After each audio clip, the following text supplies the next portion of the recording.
normal quality. Six. Made by me. It should show you that it was made by me. Well, you said 6-1. 6-1. What's your name again? Repeat. What? What's his name or what's your name? The guy who lost the In beach game. My name? Mr. Yeah, Flare. Flare, like that. Can you come to the bank on not the I'm going to bank. you're going to the bank? The, When you guys are re-geared and ready to go, just meet back on Infinite Silent, Infinite Army, oh, Mark. and we'll just get going. It's just so I know. Mr. Flair, was it you? Yeah. Trading you. Part. Your money offshore. Mm, okay, but it's not that one. That take yours. I'll put you one because they're Safe journey.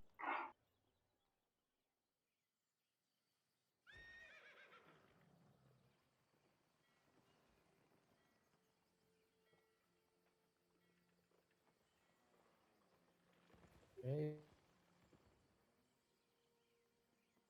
Thank you. Let me get some water.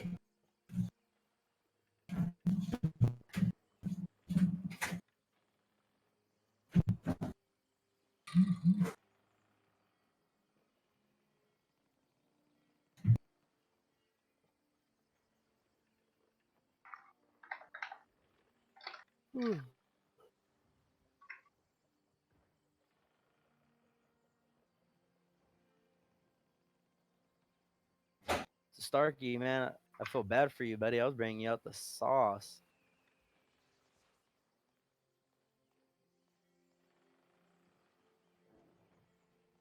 I was bringing you out the fucking sauce one noodle.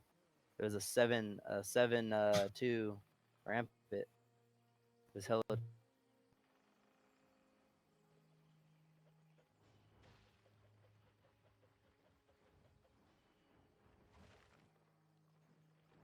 If they picked it up, I know it was a saucy kill because of that thing.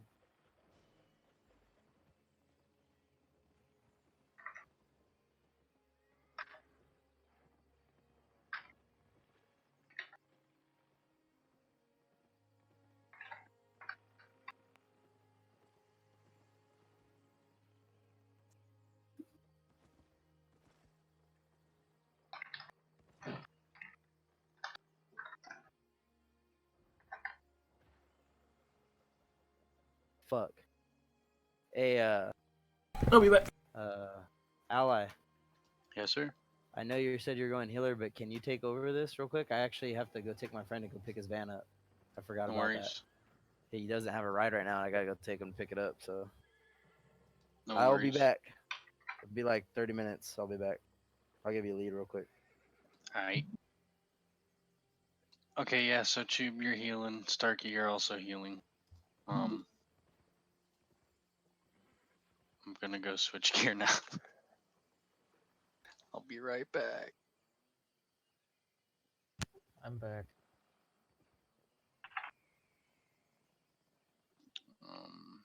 Where's my tank gear that I just had? Here we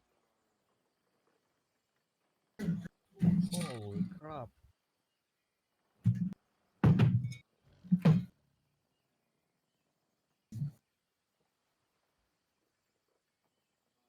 Are we ready to go back out? almost. Enemy already want us to meet Overlooked, or I mean Infamous or You guys are fine meeting where you were. Infamous? Mm-hmm.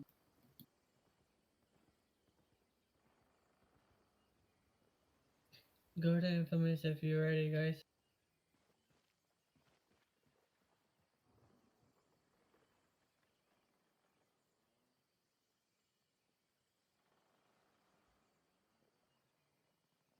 What the heck is Colton? Okay, Emerald's back.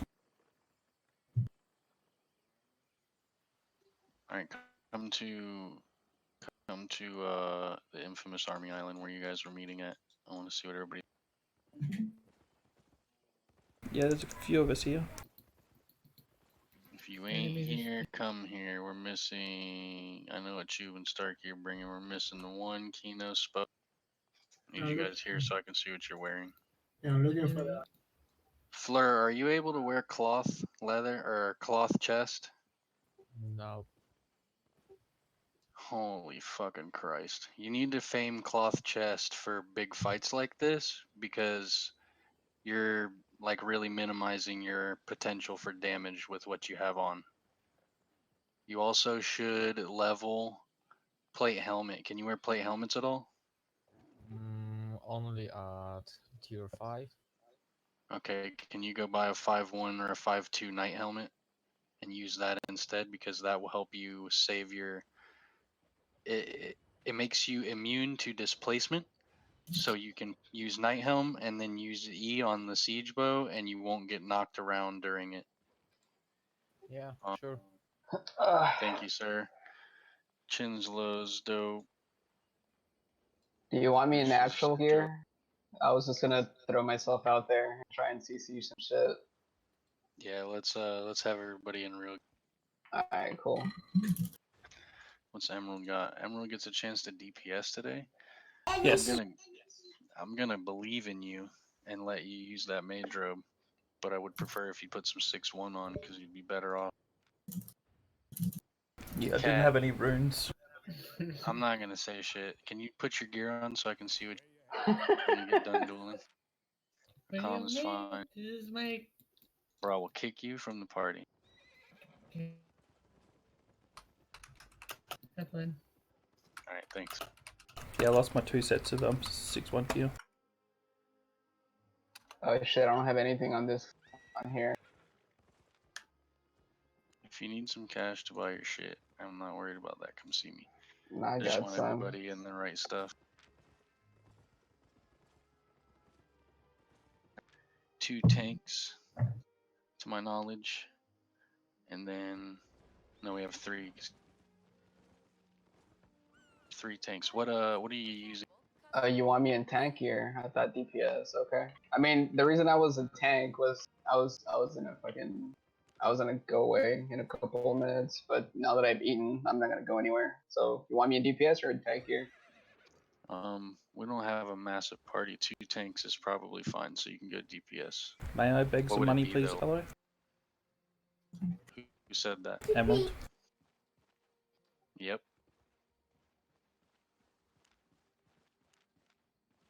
Hold on one sec.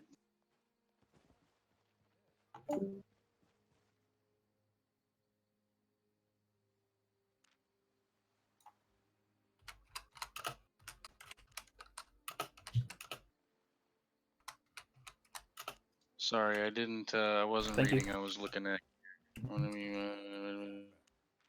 Okay, Chin. Cleric cowl. Yeah. Yeah, that's fine because nature's got cleanse, and it's a ranged cleanse, so it's even better. Plus, you can pop that when you're stunned now, isn't it? Yeah, that's fine. Starkey's also got a little bit of a brain to know what's going on enough to troll and still live a lot of till he slash suicides. The cleric is not too bad because if he gets bombed, he'll be able to use his cleanse on his W and the cleric cowl to save his own ass.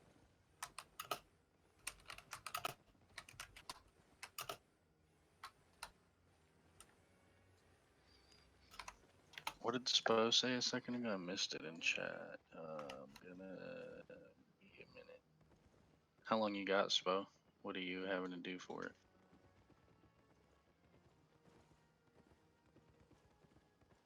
You know what's cool? because it's 10 minutes until war.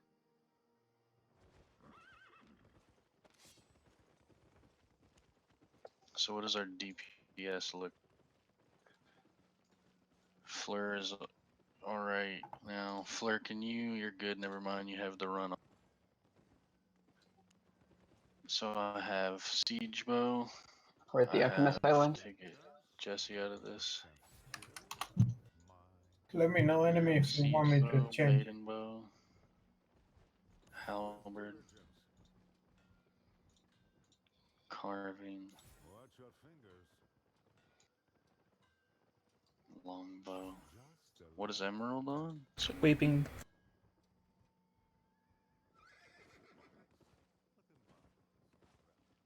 Two frontline. That's not too bad. Morning Mallet. It's not a massive group. That's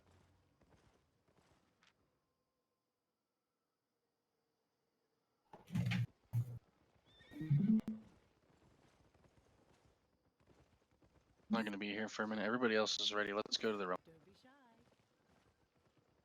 shy. Dude, Hand is going to win the fucking first vote. Once this vote goes through, we're going to take like the top 3 and vote again because it's a lot.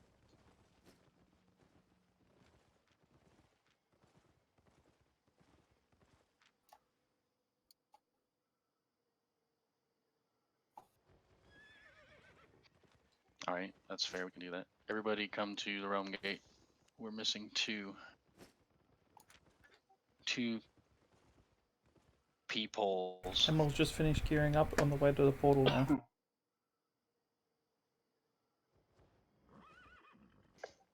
Hello, my old friend. Will needs an in.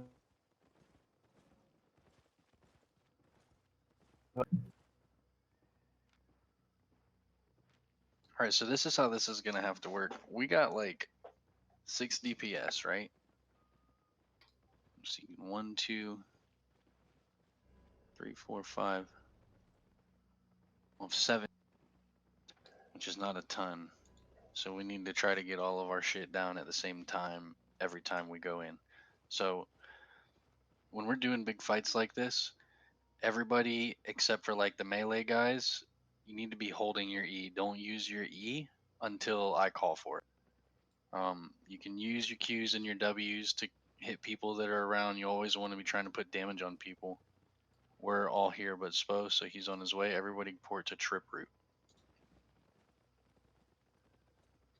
But you want to be poking and using your other skills, but you want to save E's so that when we go in for a big clap, we can put all the damage that we have on the stun. Which way is the best way to go from here? Let's go to the center of this zone. That's a lot of that in there. Where's that? Northeast a couple times, right? Yep.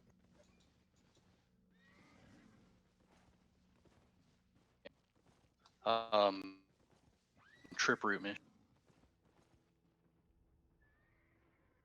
Oh shit, Spo's here too. We're going to the northeast.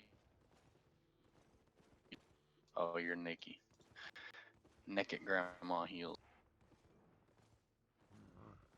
That guy, what the hell was his name?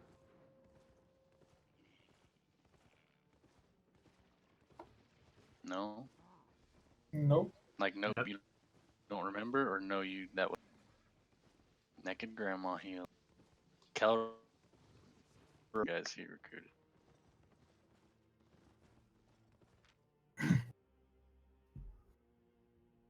We're gonna go northeast again.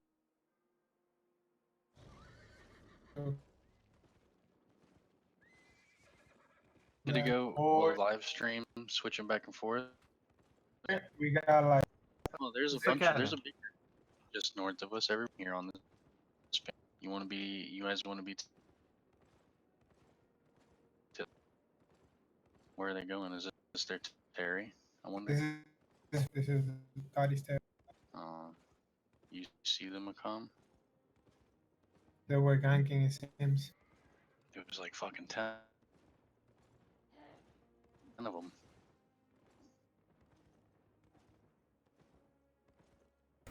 Testing. Can you hear this, Mallet? So like I was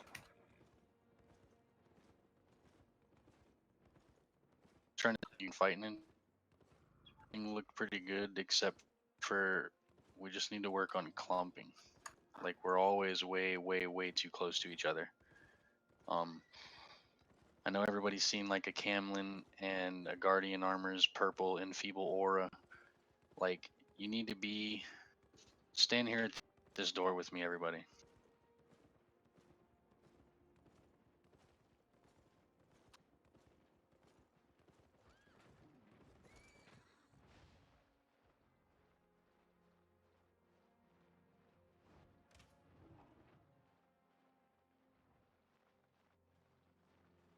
Your food while you're here. Okay, so this is what we never want to do, but if you guys look at my character, this fucking purple, if we can stay spread to where nobody's closer than that purple ring, it'll be so good. Because literally I can and stun right here and Sir winning like right here wouldn't have. But the problem is like every time we start to fall back, we're clumped like we are right now. And jumps in, and then they get damage escalation the first few dudes that hit, and that's why we always die. If one person out of this group dies, it's not going to hurt the whole group very bad. But if 5 of us die at one time because we're clumped, then the fight's pretty much over. And then usually it fucking steamrolls from there and crumbles. Let's mount back up and go through. I just wanted to enfeeble aura you all. But the point is we need more. A lot of the screen be like half moon around the tank behind him, you know, and still all be the same distance from wherever the stun would be, just way spread off of each other.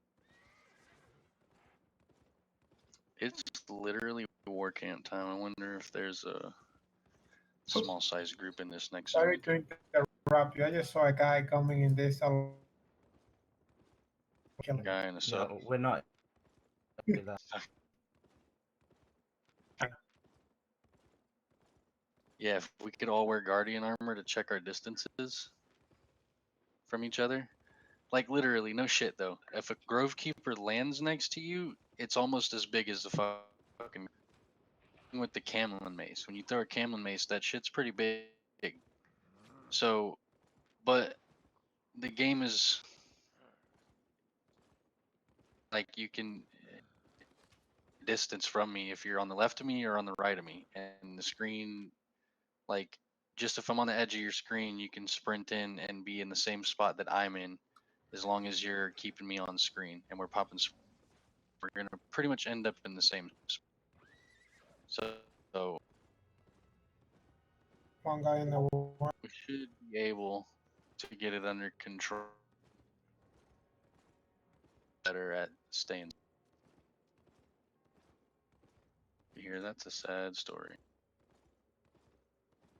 I'm going to open the chest. I see a couple. Where's Oh, they dismounted and they about. I lured them. Oh, they're hitting me. Look, they have ganking. Dismounted. Not from us, one guy. guys? He went back. No, I think. he's there. 3 guys There are behind us. 4 more of them. Those are the gang. Nice ray of More light. here. Yeah. Oh, it's Souls There Reapers. are It's 3 Deepek's more best friends. dismounted here. Hey, don't get too clump chasing, because if they turn, you'll be doing exactly what I was just saying not to. Of 5. course. Up your sprints in the back if you have.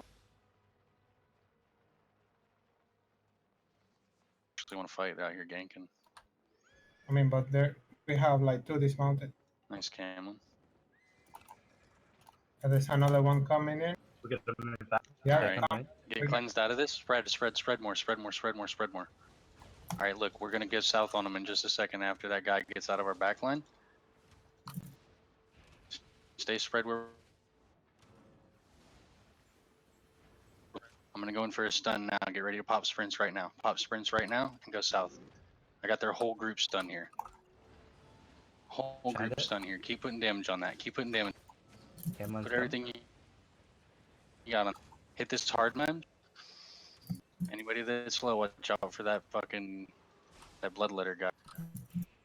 Yeah, Night Helm will get through this right here. I'm gonna have another stun on these guys in about 5 seconds, so just keep pushing them down the road. Hit this Macon in the back. He's keep pushing forward. If you got sprints again, use them right now. Sprints now.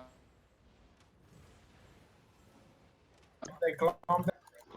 Very good clump. Where's the damage? Nice damage. Oh, Nice spike for me. he lag. Yeah.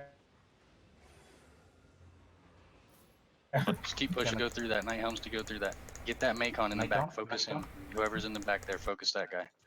We got the healer. Akon is a healer. Good shit. Keep chasing him that way. There you go. Another stun on him.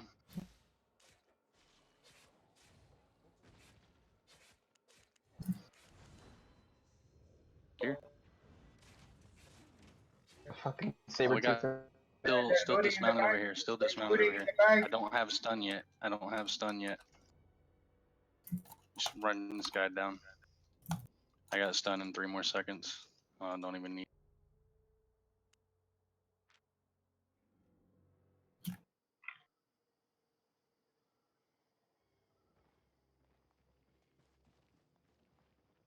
Good time. That- Yeah, Damn, that game lagged so hard. I like.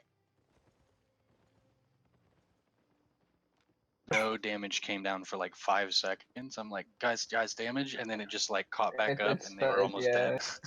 It stuttered so. Fucking lag. I got a huge lag. Spo, either Night Helm or Merc Hood, and best shoot. I thought I got disconnected because I pressed my silence and I felt like nothing. I was like, what happened? There are 3 more of them here in the war camp. Hey, go to the work.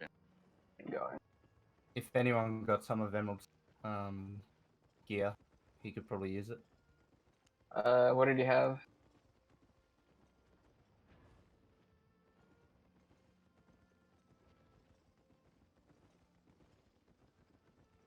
You chase him off the work. No, they spread around. Whose territory is this? That is too. June? Let's go take their mages. Do they have any? I don't know. Looks like they have 2. Let's go to the territory.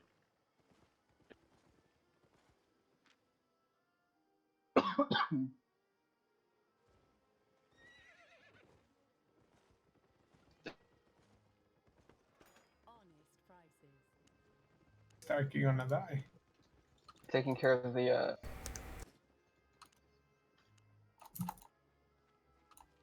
Just kill these guards right here. I'm coming for the fight too, so hopefully kill their guards and give somebody a minute to come fight.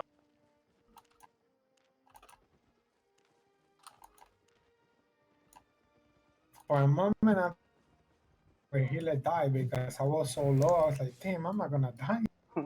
Well, we need to also work on keeping Oh, our formation. they have 3 people sitting in the war camp. They might be one okay. Oh, they're coming with a siege bow. And there is a That guard. thing has a beam on it, so don't get underneath that tower. Don't Just touch focus the these guards right here. Try to spread more, guys. Spread out more. Like, even if you have to go in a full circle on the other side to get away, it's always worth it to stay as spread as possible. I know the melee guys, you're gonna tell me you can't, but it's fine. But where are you guys at? Where should I port into? we went from Trip Route, and we're in Diabol Chasm. We're in Diagon Alley. Diabol, yeah. Alright, I'm on my way. Anyone need anything? I don't think so. Everyone good? Let's walk around this bottom side here and check this right. We're walking around underneath this tower. I got a wailing bow there. Be careful, guys. Just don't line up for that wailing bow. That shit don't hurt that bad unless it hits like 6 of you. It actually really doesn't hurt at all. There's more, there's If more coming it's in. if it's beamed, it does. Get that fallen if you need it. If you have aggro on the guards, you need to run the pile. Whoever if you're, and he's not next to all the AOEs, like whoever, that guy keeps switching, huh? I just seen him attack Tube and then switch, and I was about to say run him, but you were running, and then he fucking hits him.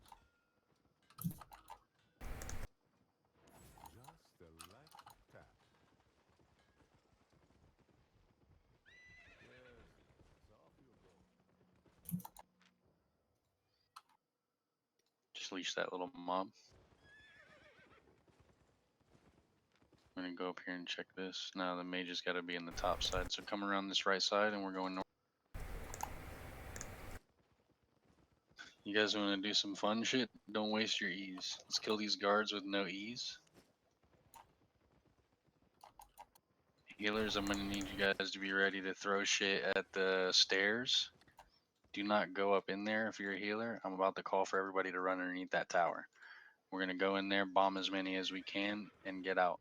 Try to stay as much on the edge of it as you can. If you're ranged, like only go as far as your E can hit. As soon as these guards die, we're all going sprints and we're going to the left under that. Don't You ready for it now? Go now. Ooh, just get this Darium. Now back up. Get off that tower. Get off that tower. Get off that. Oh, he got rooted. Ooh. Mish got downed. Stand right here.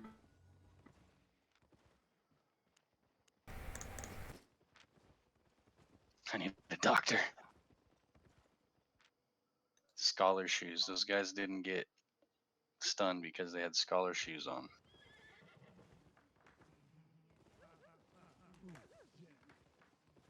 Alright, I have my E back up. The next time that crossbow shoots at me, I'm gonna stun him. Just watch me. Get ready to use your sprints and hit him.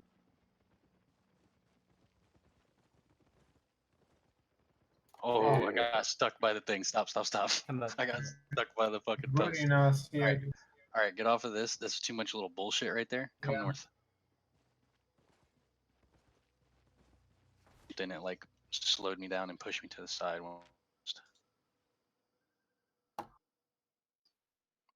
Just focus on these guards right here. We're in Diebol Chasm. Emerald.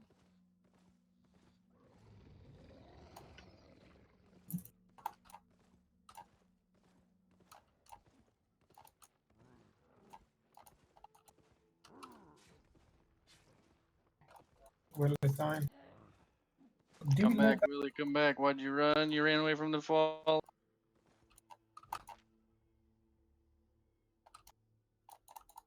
Always try to keep track of wherever your healer is. You need to always run towards the healers if you're dying. I know sometimes you run over there. And if you get aggro tank, and we can take. True story. This card. Do we kill this car in the back door so we have a way out? I will kill this. And this guy. Bring that melee dude over here. Nice.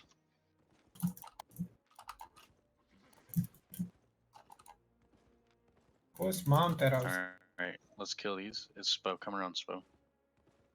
Kill these three right here.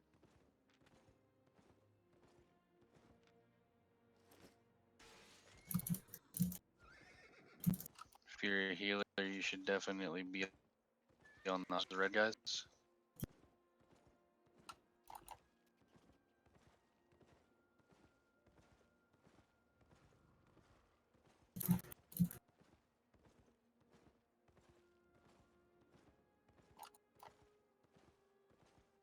Sprints now. Scholar shoes. We need a locust, bro. Get out of there. Don't go in. Don't go in. Goddamn scholar shoes, dude. They have a decent size now. I wish they'd fight it. Ooh, what am I looking at? I don't know. Content. I'm not sure what this is yet. These guys are just. I got a cam line out. Watching Kino. God, it was a good cam. Yeah. Just walk out like we're leaving. See if.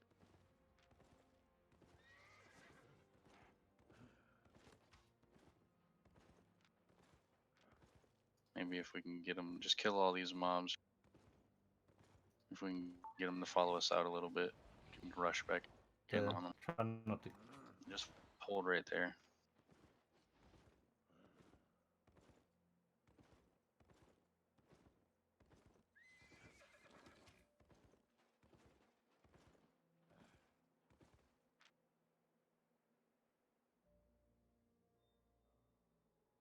Just be aware they can shoot through the walls. So Mm-hmm. yeah. So if you're up against the wall, it can.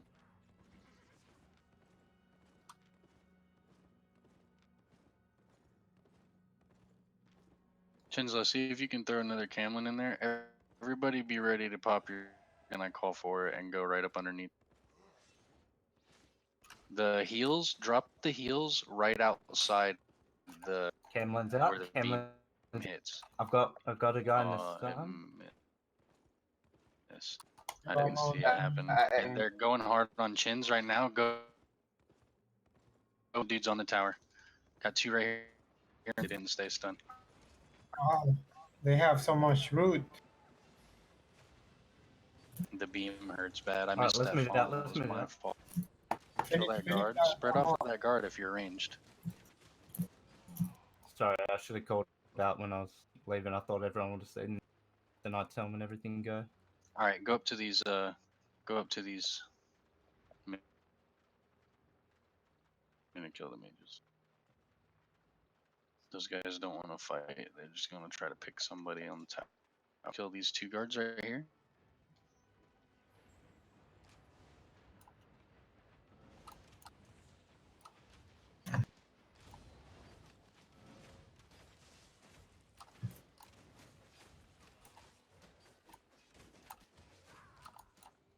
Mm, Dude, More people arrive. They got all right, we're gonna start killing these mages, but listen, don't use your E, only W. So start with the left one here. Me and Chinslow aren't really gonna fuck with them. You guys just start with the left. Actually, start with the guard. Start with the left one, and when he ice blocks, just switch. Make sure you kill the guard. Try to get close onto this platform so he doesn't leash, but make sure you kill the guard first.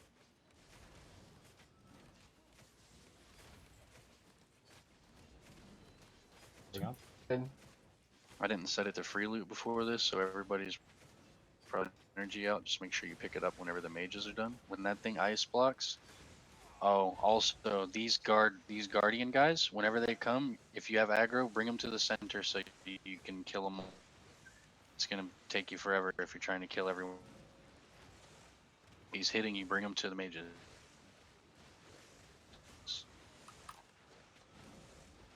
Cameron? Move back, guys. I got another follow up on it. We got it. We got it. We don't have any. We don't have any damage on it. You have a longbow, that's about it. My I'm healer going- friend, I need your help. Thank you, sir. All right, can nobody make you heal. has no.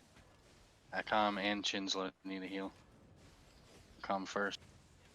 Here they come. Listen, nobody used their E's yet. Nobody used their E's yet, so make sure you're holding. I need heals. Come south now. Come south now. Come south now. Come south. Door. Fuck. Willie back up. Willie back up. Willie back. No! Alright, get backed up north now. Get backed up north. Get north. Keep backing north. Don't go all the way to get the mobs, but just stand right here and keep. Oh, get this these guy is guards off. knocking down our Go people. north more. Go north more. Let those guards leash. Ready to go back south now. Come back south now. Get these three right here in front. Their bow and their siege bow right here in the front. Right here in the front. Keep putting damage on it. We got follow up stun on it. Keep putting damage here. Keep putting damage here. Keep putting damage on that guy that's stuck in the back.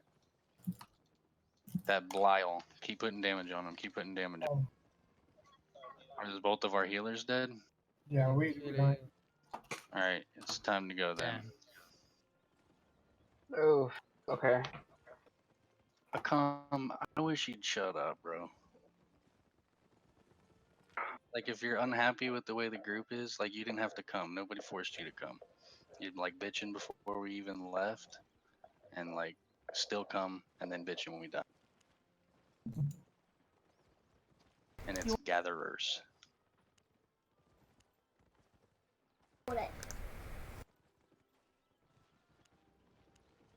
You guys were all pretty low from the boss and shit. When we pushed in on them, we got a few of them stunned. We killed one or two.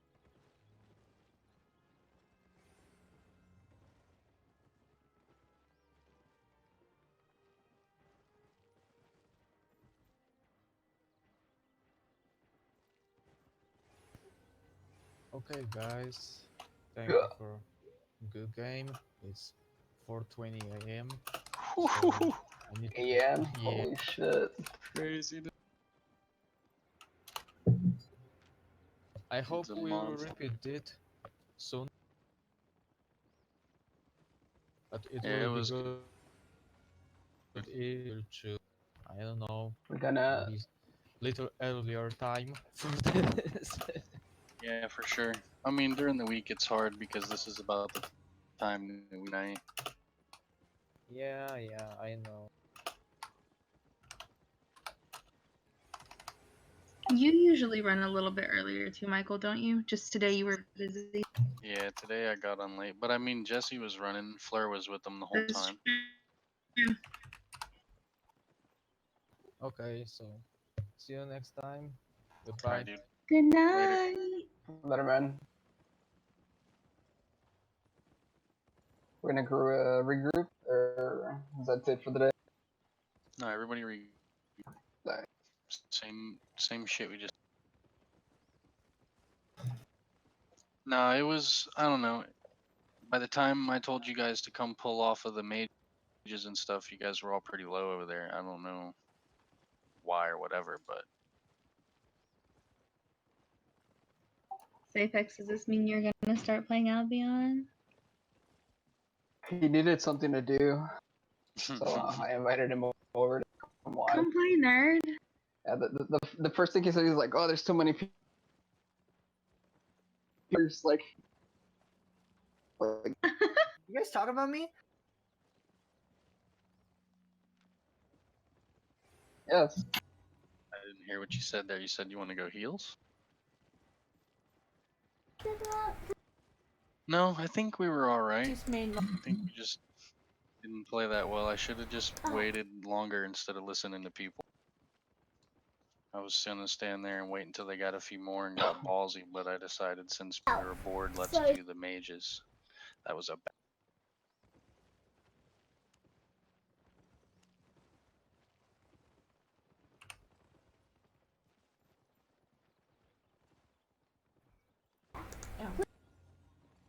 It wasn't. The max upgrade is.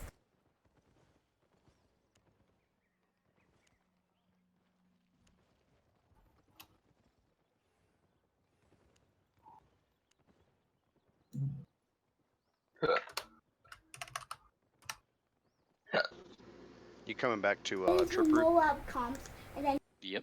Alrighty. Mish, we're going out now. What do you mean? Oh, you. Oh.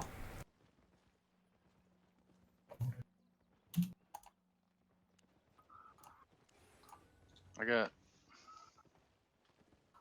a few more minutes.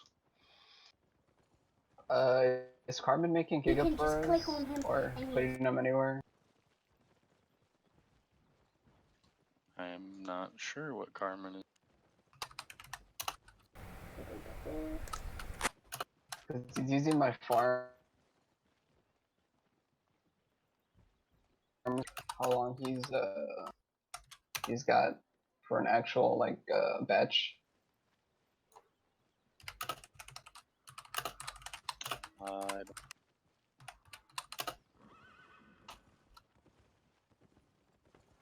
Wanna trade?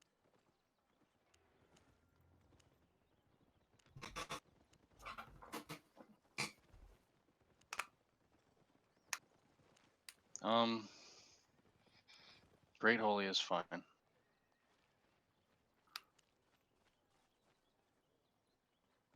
I'm ready.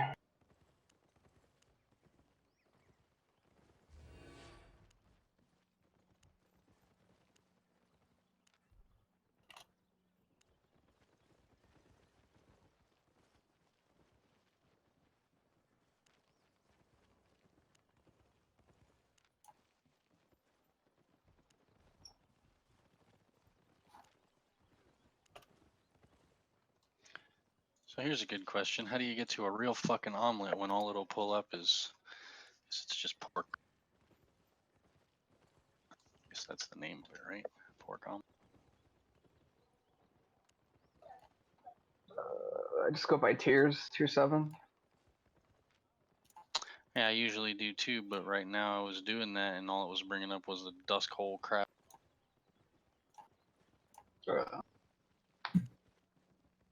Are they cheaper right now, or? Yeah, of course you do, Mish.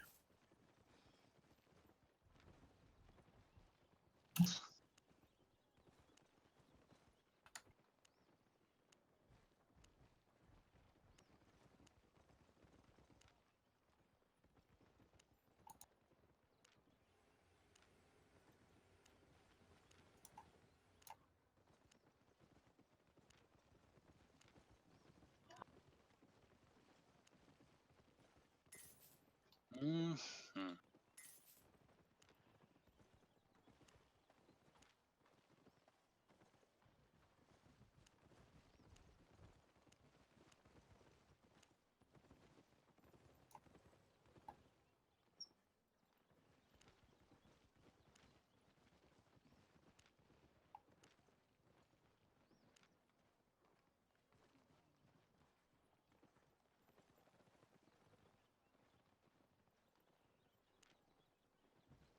Oh, big rip, boys and girls. You need a new healer.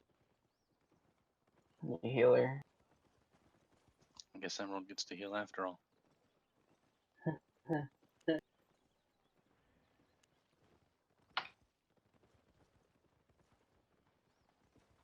need a mount. Are you joking? What do you mean? Did you say you need a mount? Mm-hmm. What am I raising Swift Claws for? For me to continue walking across this island and grab one out of the box.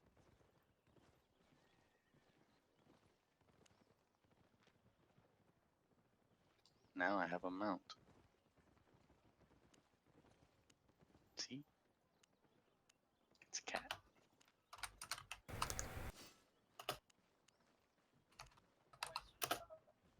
Oh, speaking of cat, I think What did you do? Nothing. I told him that I didn't want him to bring claws to our ZVZ. Well, what happened was I was looking at everybody's. I was calling people out on their gear, and I was like, "Cat, I'm not even gonna say anything. Put your real gear on when you finish that duel." And he's like, "What do you mean? This is my real Bro, gear. you're not coming with this group in that gear." I said, "I will literally kick you." He's like, "Okay," and he left.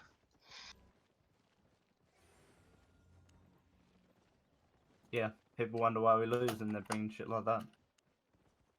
Well, then you didn't do anything wrong. So You those red need to ones enforce whatever they're supposed to be wearing. I just said it probably hurt his feelings or offended him or The whatever word I Oh, used. Wait, we can't PvP naked? Can. you can. Just not very well. You can PvP naked all you want. Apex. Yeah. All right, everybody that's ready, come to the realm gate. Realm gate. Welcome, friend.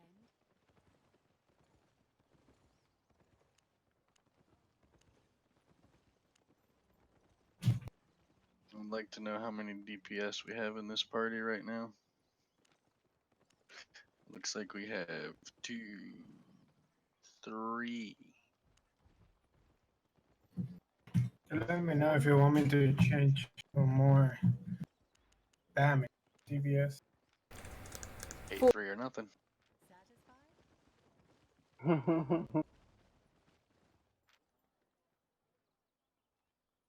Olbhag. What does that even mean? Oh, that's the first.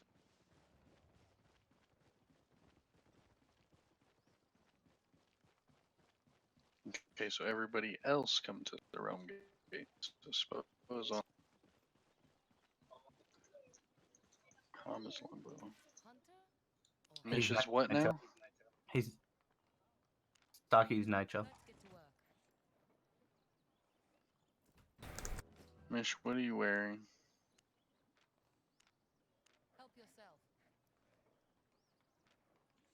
You don't like this song? It's a good one. I'm not listening to Starkey, that's why I asked you.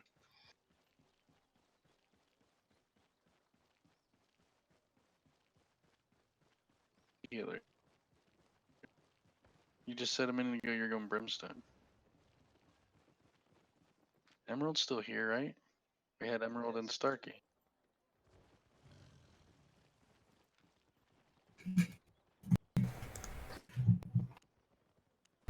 Just keep placing down.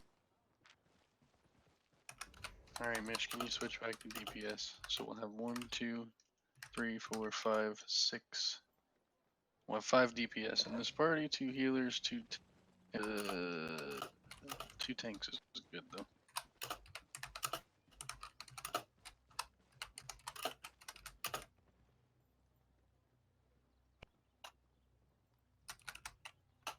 Scholar robe is the better one, yeah.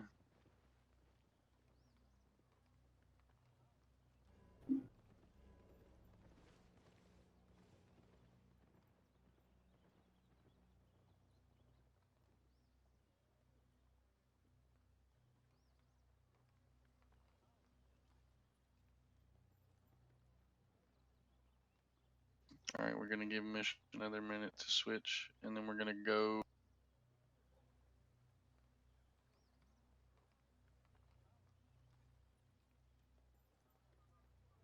So one thing I noticed back then when we were on that, we all still seem to be panicked when there's red people walking around. Like, you guys just need to look at the guy. There's certain shit, like, you might you're newer or whatever, but or after you ask me, I'll tell you what this guy had. We had like a weeping repeater, a siege bow guy, a fucking bloodletter dude gatherer, and like a longbow, I think, at first. And those were the only dudes on the territory. Not the end part. You're not gonna die if you stay calm. But my point is, if you, nobody needs to be panicking and like screaming in a panicked voice that there's 2 reds or there's a red here. Just like look at the guy, see what he can do to you.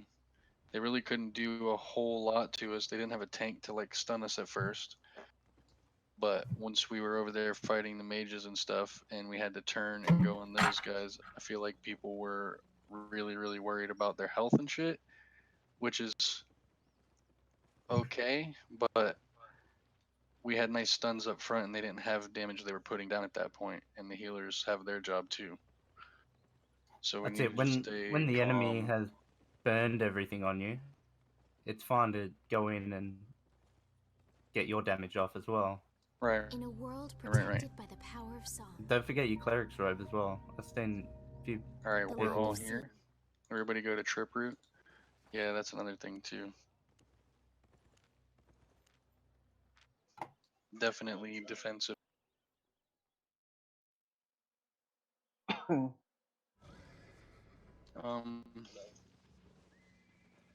need to go east. The word comes to and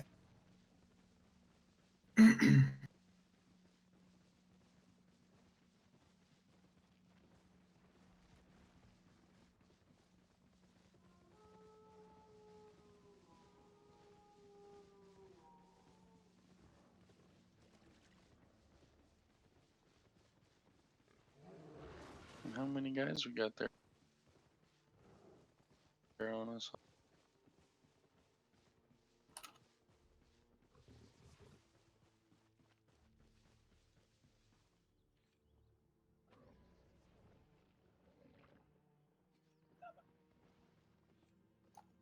Hello, mate. Oh, he's not even here. Blob in the next zone. Good.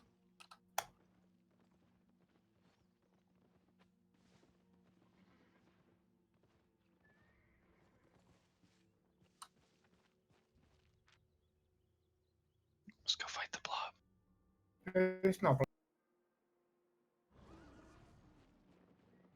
There are some Santa guys. One in T. Miss.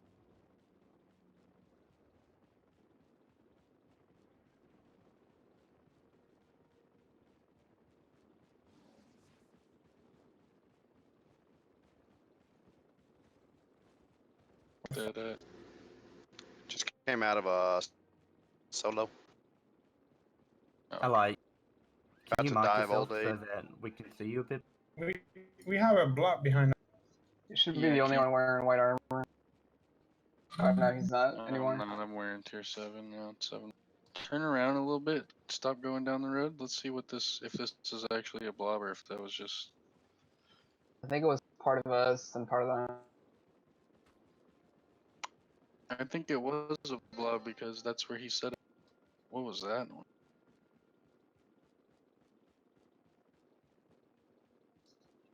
Great.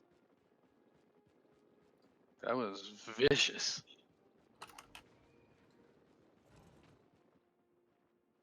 Okay, I really don't think there's like that many people here. Come on.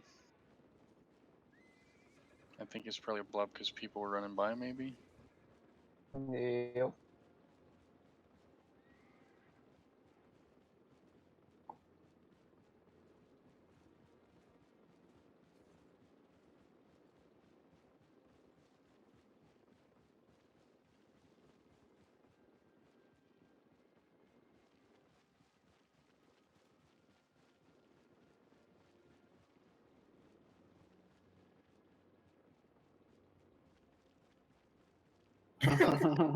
Was that a cello? That was another thing. Come on. It's a it's a It was a vuvuzela. sax. Obviously, it was a didgeridoo. Vuvuzela.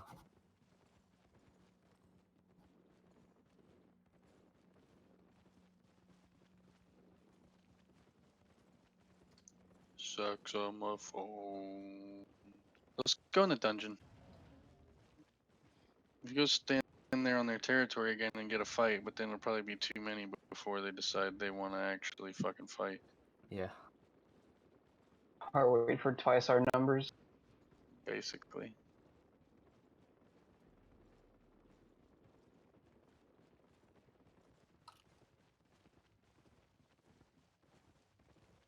That's how I feel.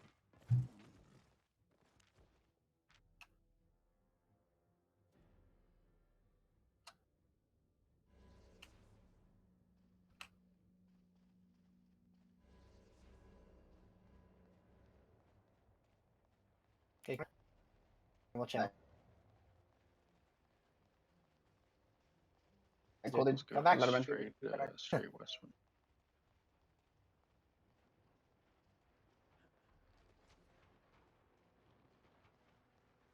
Alright.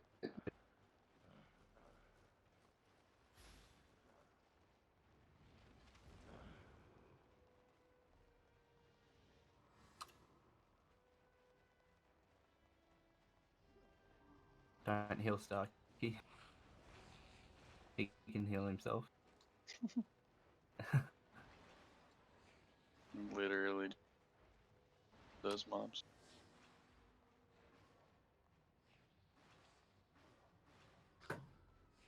So how many people here I was told about a thing that happens from time to time in a different game that sounds fun, and it's called drunk scrims. And if we have 10 people, We can all play and bullshit around, and every time you die, you gotta take a shot. And actually do something that's not serious at all in this game. I'd love to. Difference would mean either you have to drink like at a really awkward time, or I have to drink at a really awkward. Fucking drinking for breakfast. Everybody, A out. Saxophone says A out. I'm just gonna walk to the other one. This dungeon's dead, I think.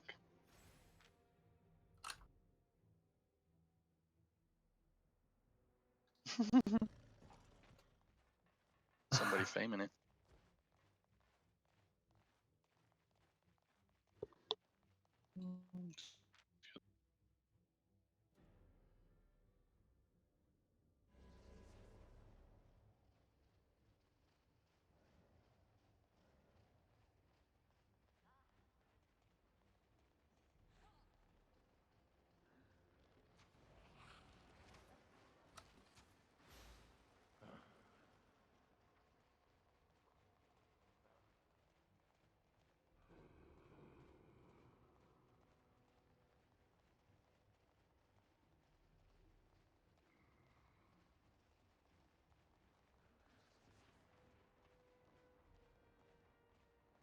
That's right. Slow down.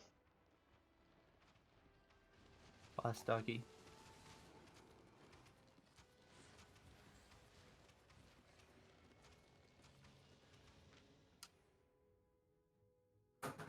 Sad story. I don't think anybody's in this dungeon. I ain't faming it. Let's leave.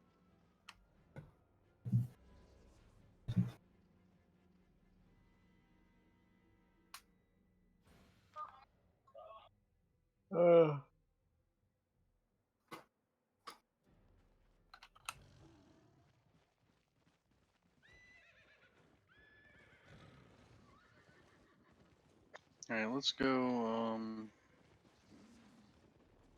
whose territory is this? Who's got no mage?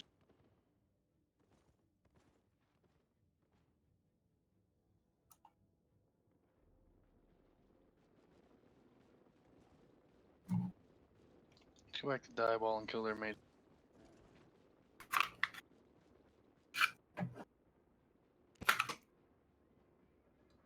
Why do we leave Starkey in there? I'm confused.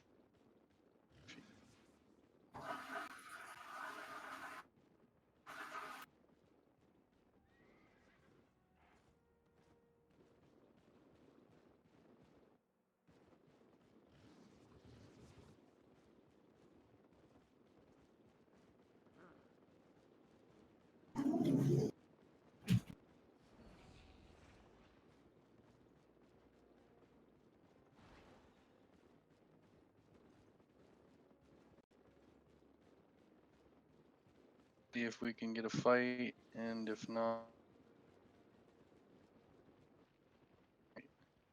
It's almost for sure.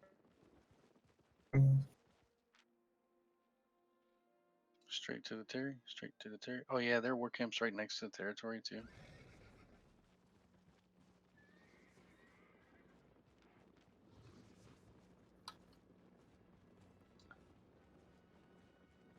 Don't follow me in.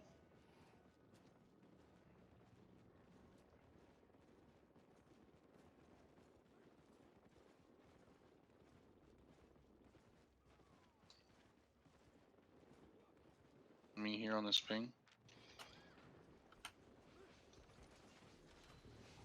All these Probably get guards rid of. on top. Starkey, leash all the. Oh my Kill god. these That's right. all. If you have aggro, try not to run. Just get close to the healer. Starkey getting red. Good falling. Make sure you eat your food right now. Oh my god, did I really just do that?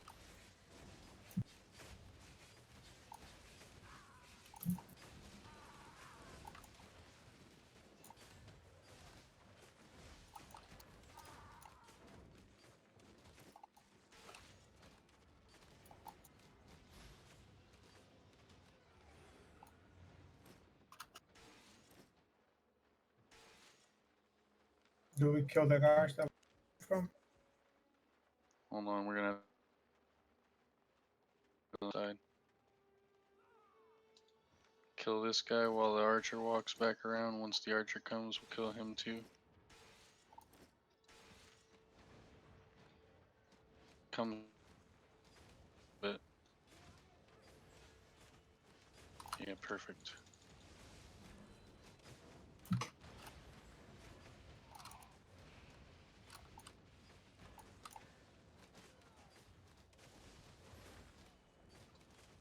So when we pull this main top corner is focus the guard first.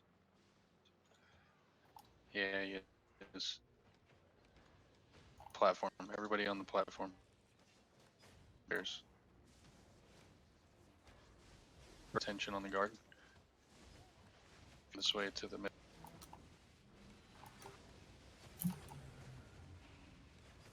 Focus on guard.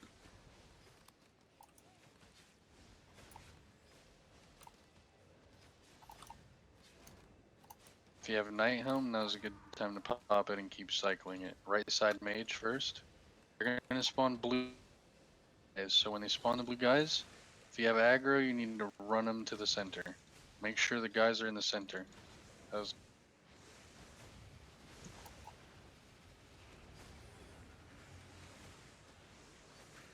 damage down, kill the guards.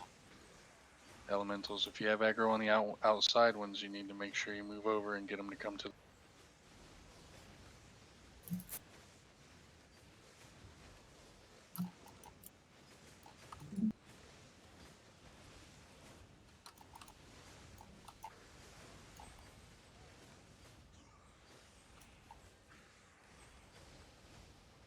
Just keep putting damage on both.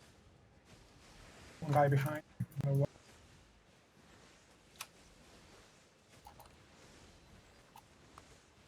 Ew, mage raiding. You guys need to try to pay attention to which one of these mobs is hitting you and try to move them to the center. We'll be through this a lot quicker if we can do that. Darky's gonna go down.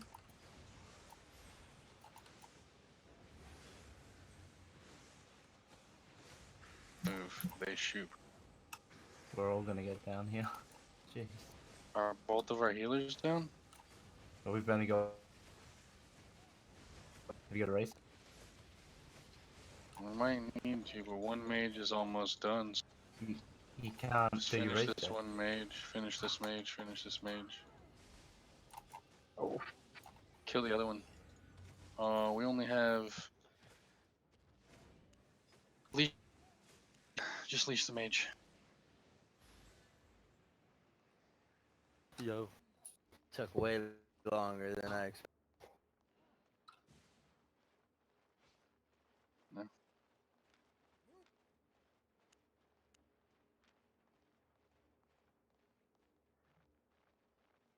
No. I just wanted to come by Don't. and say, Holy Orb, man. Holy Orb. wanted to come back, say Yeah, hold good on. fights, boys. I'll see you next time. I gotta get off for work, so Alright, dude. We'll see you. yeah, you guys take it easy. Have a good night. Let him run. Appreciate you running that group earlier. Huh? I said I appreciate you running that group earlier. I was No listening problem. in for. We fucking slayed a good amount of fucking people, I think, for the beginning at least. We slayed one whole guild.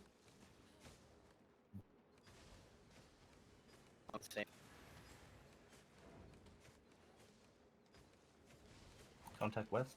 If I'm around and stop. There is one there.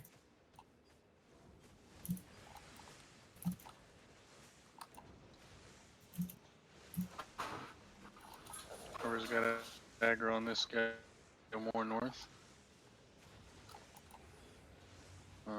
Yep. Now he's on Emerald, but he's close enough.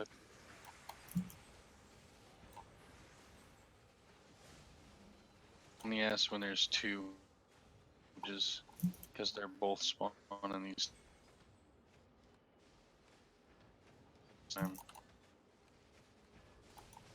Hold your E's. They're south of you. Everybody just use your Q's and W's. Just start using them. Once they get the bottom right door, we're gonna Here they are. sprint on them and go. But we're gonna try to stay on this Oh, mage look as at long as that we guy. can for it. Whoever's got aggro on this, Emerald, go to the northwest so you can pull Anyway, that guy over. I think we need to leash. They got a lot of people. Do they have a lot? Like Yeah. 6. Yeah, Alright, see, come they finished. southwest.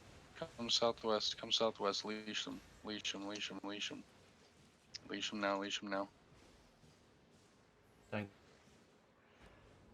Firewall. Leash them now. Start going towards the door. Start going towards the door. All right. Turn now on. Turn now on this stun. Turn now on this stun. Big stun right here. Demon's Put out. damage on. Damage.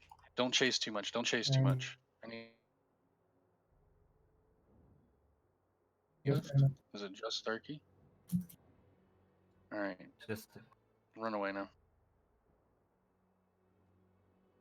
we got people from other guild alliance outside.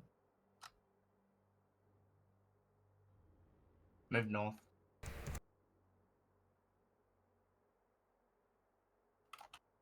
Fucking can't mount this fucking guard. Got me poisoned.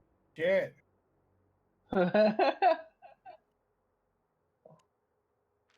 It's a big block. Are you okay? It's not from the alliance that is in the Terry. We can get that guy. Yeah, he's one of the guys, the ganking that we killed before. That what happened, enemy. We have the guys that we killed when we came here. Mm-hmm. At the beginning, the gankers, they were outside waiting. Oh god. Yeah, and then Daddy fuck us inside the Terry, and they were outside.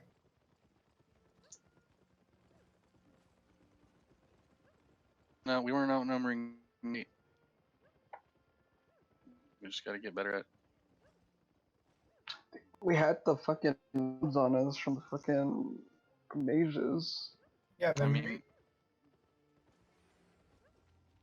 yeah, done. I know we were on a back pedal, but when we Yeah. put damage on it, but then You lost like one or two. yeah, I saw Kino get executed by the fucking.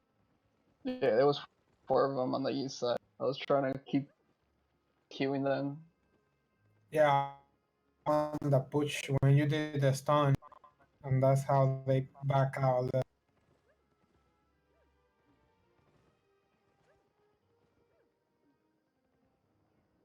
And now they're pacifying it.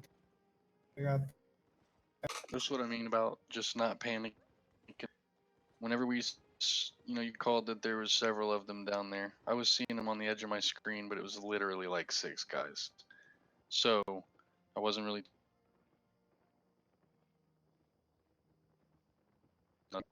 Everybody needs to like go out in the world and touch some mobs. Like learn how. I know they probably had a lot now because it's getting close to war camp time. They have a tier They 2 didn't. They didn't have 10 there, so it was an even fight. But the point is, like, everybody needs to get an understanding of how mobs leash and how they work, the mechanics of how that. I think maybe we don't do it real, but if if you know that you pulled this mob in this spot and you know how far you need off of that platform is where most of those, well, all of those mobs will leash. So once we got off of that, you pull more that's inside the territory. And then same thing, if you pull one, you need to like have paid attention to where you pulled it at to know like you got to go like a screen from that and to be able to leash. I don't think we really had mobs on us once we moved off of that thing. I don't know what we took a lot from. And know we were low from getting hit by the mobs and them, like when we backed off of that. But The permafrost. There was two of them that's done. Yeah, that permafrost went and hit hard a couple people. yeah.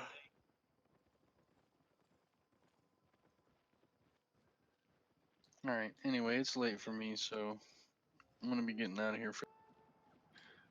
We're gonna do it. We're gonna do it again. Maybe not tomorrow. We'll do some gather ganking or some fame farming or some bullshit. But it was pretty good fights. Could do better, like always. Could do worse. So Starkey wants to duel me for 69 silver. All right, I'm down with it. I'll punch a healer.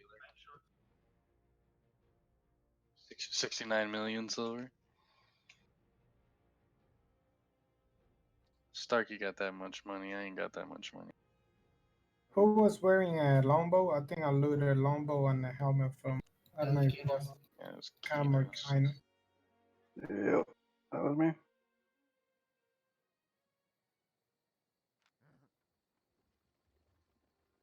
Anyway, I was the one who called the People's House. I wasn't there, but I was just calling it to let you know. Well, I know that, and then one said we should back off because there's a lot of them.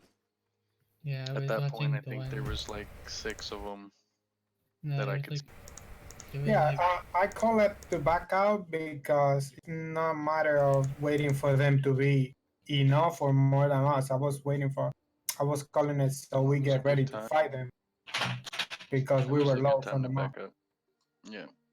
Once we got backed off of that, we got hit with the permafrost. But another thing too is like, if I can't say everything, so if you know like we're trying to back off of something and a dude's trying to chase us and put damage, like if you have a resist pot still, you need to pop that shit.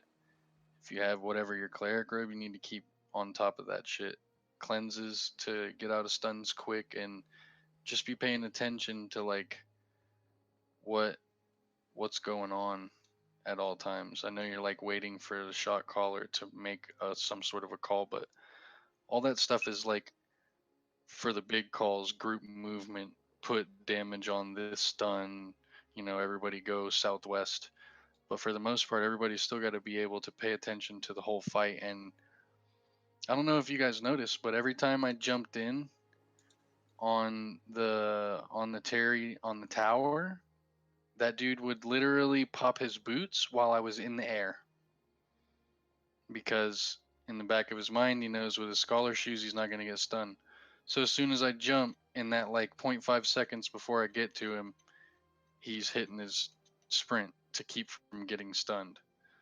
We need to be like on point like that. You see dudes jumping in, you see night helms at their front lines feet and shit, and they're starting to push in. Pop a fucking resist pot, or like if you know you have cleanse, you can pop your cleric robe first, or try to wait a split second and cleanse off the first stun, and then pop your cleric robe for the damage that's coming down. I didn't miss, but you're welcome. I had to do other real life shit, so I didn't even get to come online till late as fuck. Anytime. Anytime. Later, Mish. But we just need to keep doing it. But anyway, I don't know who else is still here. One of these days, Friday or Saturday night or something, might be fun to play some drunk scrims. Get together and do like no healers and like some 4-1 gear and just get 5v5 going and take shots when we die. No, everybody on the mic. Oh my god, 8 mutes? That's not even fun. You gotta laugh in drunk scrims. Oh, It's yikes. like drinking alone. I do it all the time. You just said drunk scrims, 2 people on mic, 8 mute. Like, nah. / suicide just to get drunk. But it'll be cool because no healers allowed in 4-1 gear. So we'll all be pleb tier and not be getting heals. So it'll be like everybody's in a Merc jacket probably. But yeah, one of these nights we're gonna try to set that up. Yeah, no beer. What are you talking about? No beer here. I don't even drink, and I'm gonna go fucking buy a bottle so that I can take shots. The point is to die. Like, you want to die, so. But the point is to do something Fun. not, yeah, something not like. Try hard. Always when I'm trying to do a ZVZ group, I'm trying to get everybody to pay attention so we can fight well and win shit. When we do like ganking and shit, we're just dicking around, but we don't do much that's just absolute bullshit. So it could be fun. Not my idea, disclaimer. Anyways, I'm out of here. I'll see y'all later. Have a good night.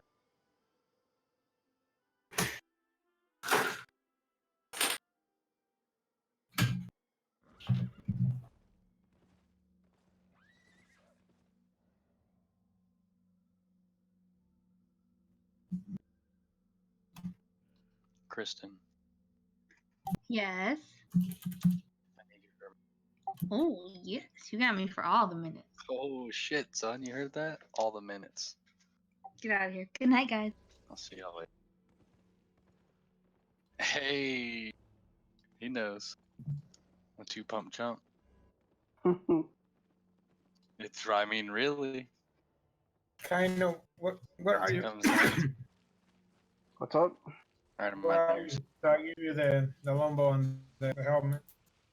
Oh, I was checking to see if there's any faction going on anywhere. Let me know. I'll join you for that. Yeah, I don't find anything on pro.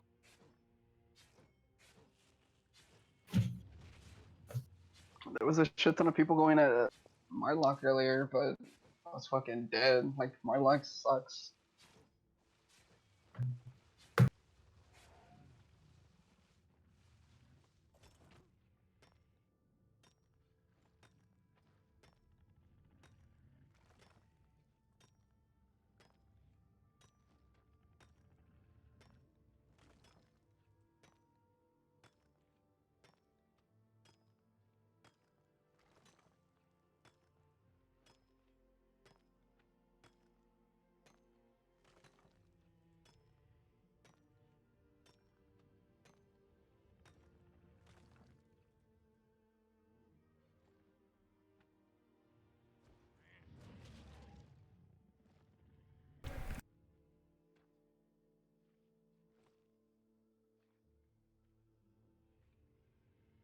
Nah, nothing. Checked all the cities.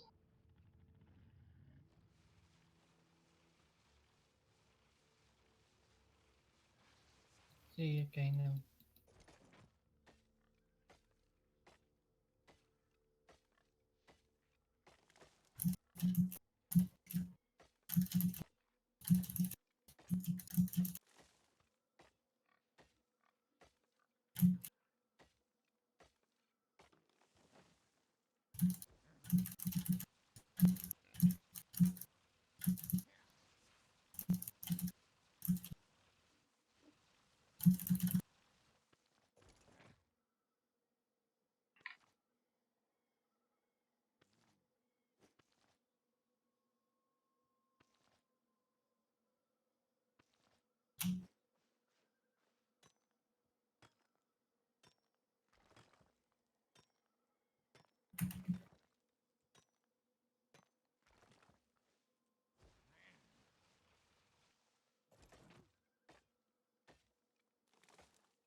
Need to get with Carmen. He owes me money.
It's not just the lights that brighten our city streets at night.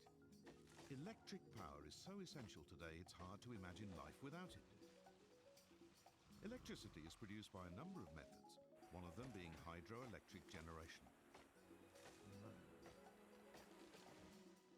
Conventionally, a dam is built to hold a large reservoir of water. The energy created by water falling from high to low levels turns the blades of a turbine. This rotates a generator to produce electricity. Recently, there's been a growing interest in smaller scale methods, using slight differences in the levels of flowing water. Underneath this bridge over a river in Tokyo, a small-scale hydroelectric generator has been installed. Although the water drop is just 1 meter, this generates enough power to light the bridge.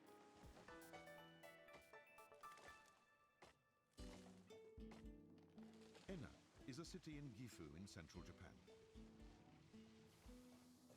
Masaya Sumino, an engineer at a metalworking factory here, has developed a revolutionary water power generator that's gaining international attention. This is Sumino's ultra-small water power generator. A 1 meter by 28 centimeter casing encloses the spiral blades of the turbine.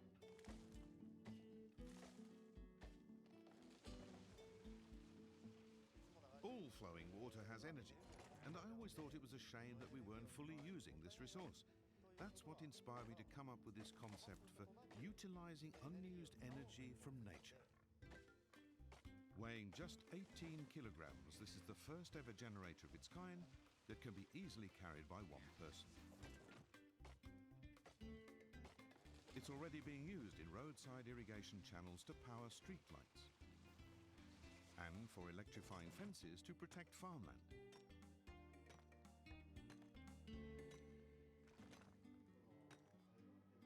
To spread his message about water power, Sumino often gives presentations to primary school children like these. Today, he'll show them how to generate electricity from a small river in their school grounds.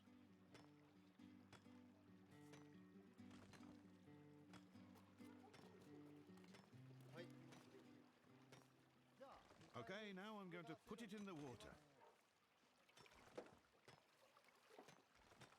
His generator works even with the gentle flow of this tiny stream. The spiral blades are angled, so they rise slightly towards the upstream side. A 15 centimeter high metal plate blocks the stream. This makes the water run over the top of the plate and flow down through the spiral blades.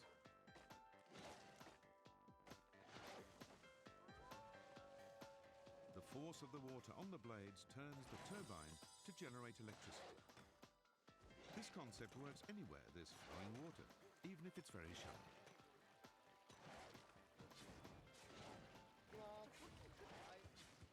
Three, two, one, now! That was amazing! Such a small machine and it made electricity. In Japan, schools are often used as evacuation shelters during disasters. This device could provide emergency power. Sumino's generator promises to transform life in remote areas of the world that still lack power. There are many places where individuals or whole areas have no access to electricity. If we can provide them with the means to make their own power, they'll be able to change their lives. That's my hope. An ultra-small generator that could provide environmentally friendly electricity for any place on Earth where there's even a slight flow of water.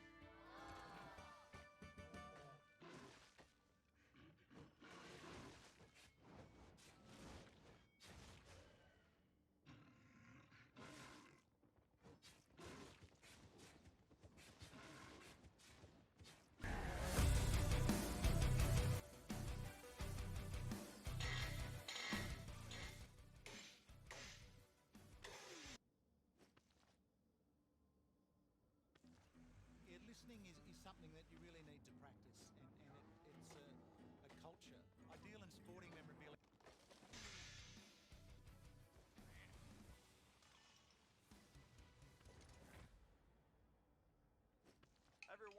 Welcome back to the shop. I'm going to be testing 12 vices today. We're going to be testing for strength and durability with max clamping force with a handle, a shock load, and build quality test to failure. We're going to be testing vices you can purchase new online or at your local store, or a vintage vice you can find at a swap meet or yard sale, and a vice that I built right here in this shop. I want to thank everybody that's donated these vices. Without you, this test would not happen.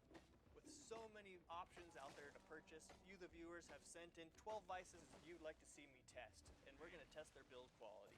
Here's the vices we're going to be testing today. We've got the Harbor Freight Central Forge 5-inch swivel vise with anvil. The jaws are removable. They do feel hardened, and they got a pretty good knurl to them. We got a swivel base with dual handles on each side, and it is made of gray cast iron. It feels kind of hollow. Is that a good word to describe build quality? It just feels lightweight. Here's the in and out motion. So build quality is what you'd expect for $50. We got the 5-inch DeWalt bench vise here with the swivel base. It's made of cast iron.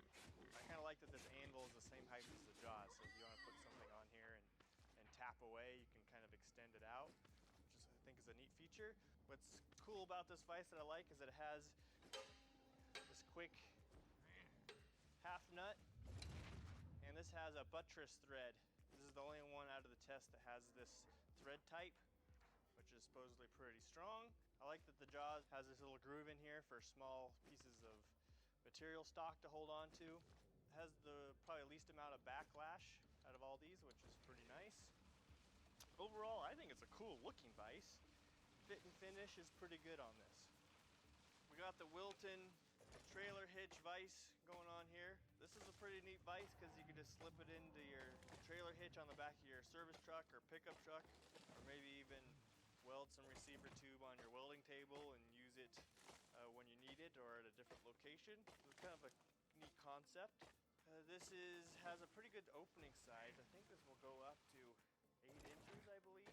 But one of the things I noticed is how much slop there is in this dynamic jaw, which would kind of frustrate me depending on what I'm doing. I'm not too sure about that. This is one feature of this vise that's a little bit strange. This is a fixed handle. That's it, right? So as you can see, it's really short so that it doesn't really get above this jaw to get in your way, which is kind of an interesting design. So you have a really short handle, and it seems to be never in the right place. You can't pull on it, it's awkward. It's kind of weird to only have one handle. It's an interesting design. We got a 5-inch Hoyer vise.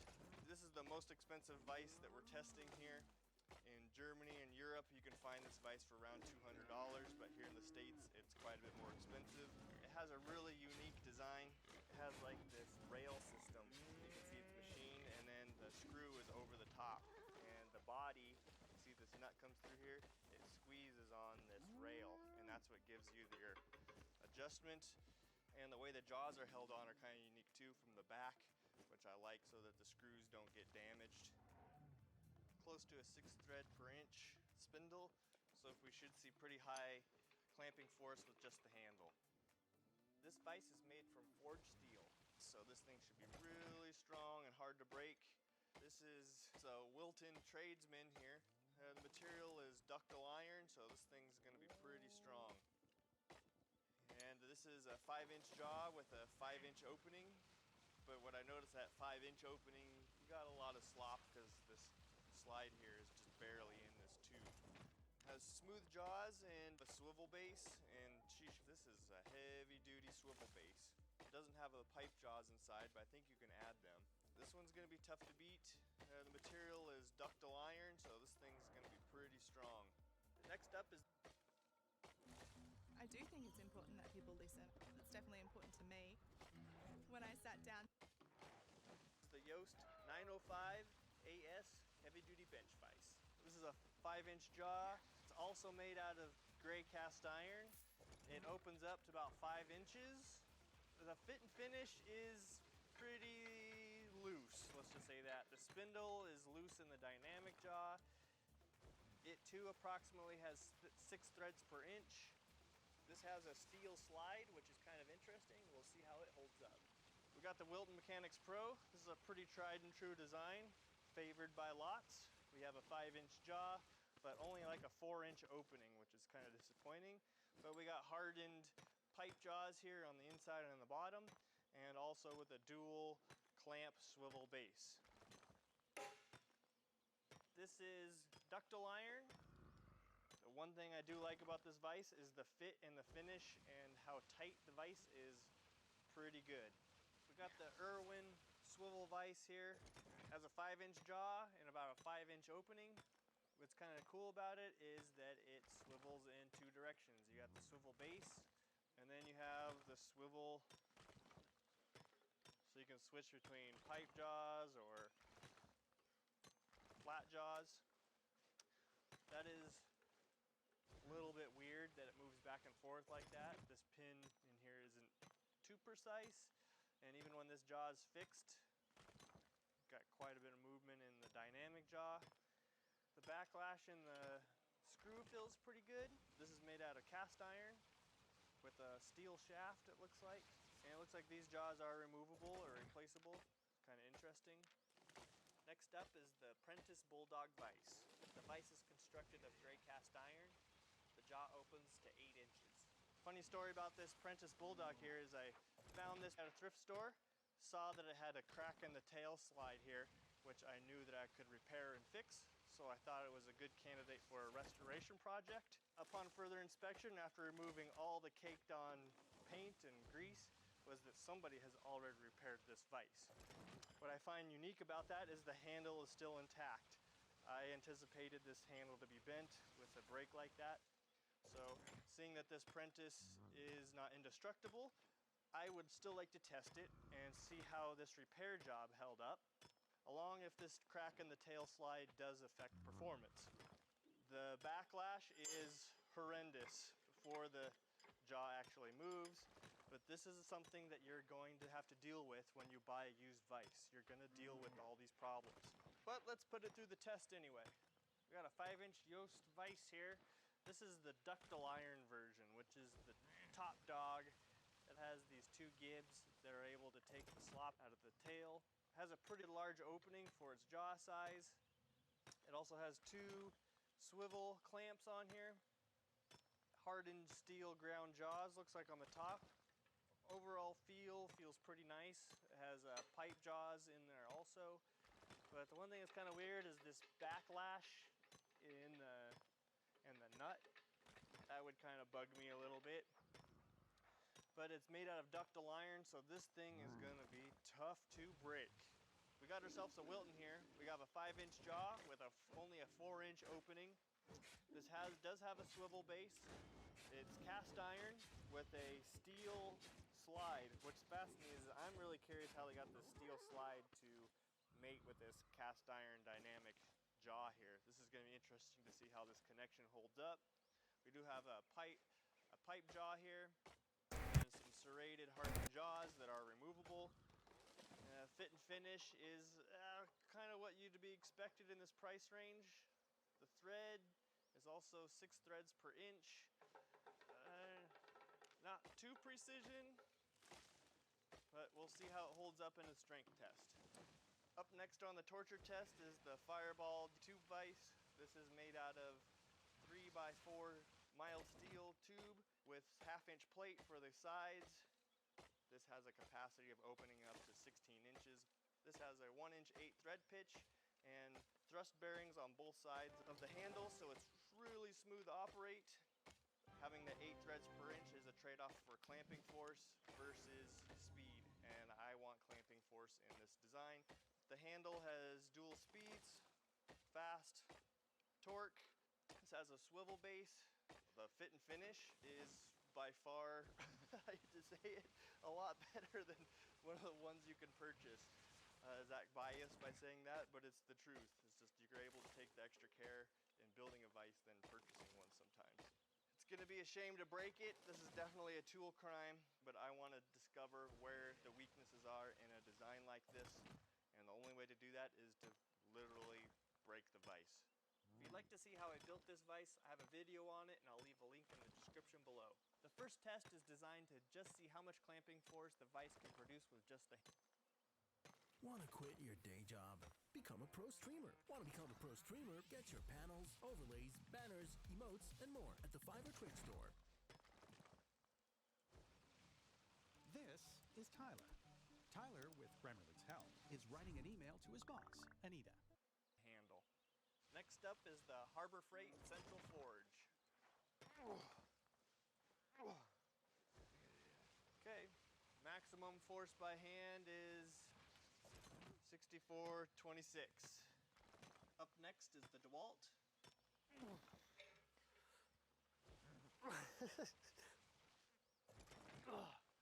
As tight as I can get it. We got a peak of 6,219. Next up is the Wilton trailer hitch vise.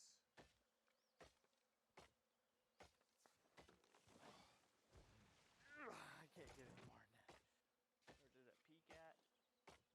Peaked 37.74.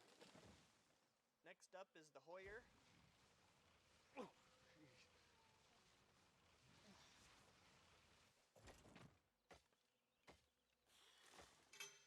About as much as it goes, 8,000 pounds. Next up is the Wilton Tradesman. That's it. A peak of 42.44. Next up is the Yoast 905.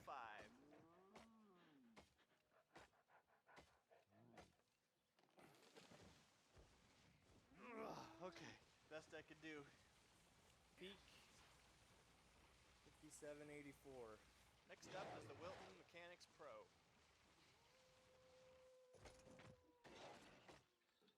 As high as I can go. 35.82. Next up is the Irwin Multi-Purpose.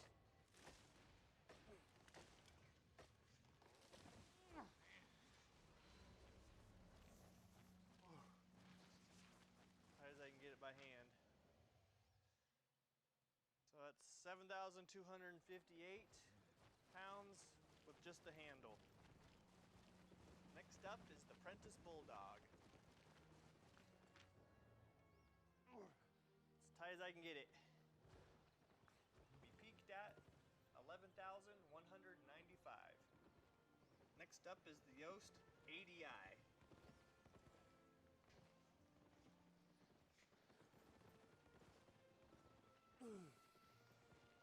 As far as she goes. Peak 8,669. Next up is the Wilton.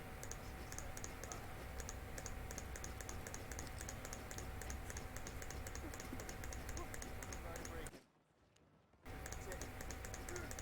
That's it. Peak 4,214. Next up is the Fireball vise. 5,000 pounds, halfway, feels pretty tight. We're in torque mode. That's the best I get. See, that was what? Peak value there for the handle. 16,462 pounds with a 8-inch long handle. At the end of the day, a vise is designed to clamp and hold your parts. This graph is a direct indication of how well it will perform that task. The next thing we're going to test is shock load, where we clamp a 1x2 bar in the vise jaws, clamp it as tightly as possible, and hit it with a sledgehammer 10 times as hard as I can. This will find the weakness in the body or the base and how it's connected to the table, and also the overall construction of the vise. Next up is the Harbor Freight Central Forge.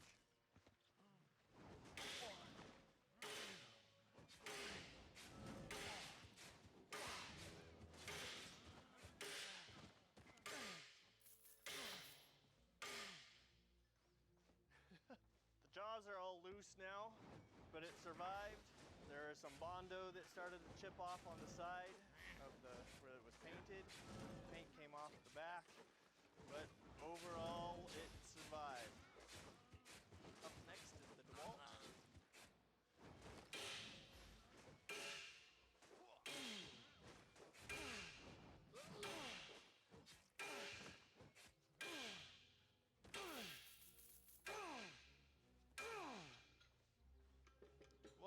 definitely loosened up the base. So I'm thinking that bar that spreads across here, we bent it. Next up is the Wilton trailer hitch vise.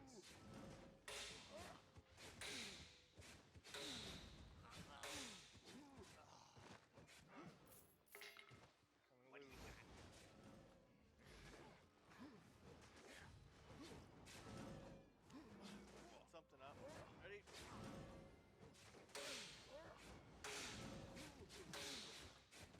What the heck?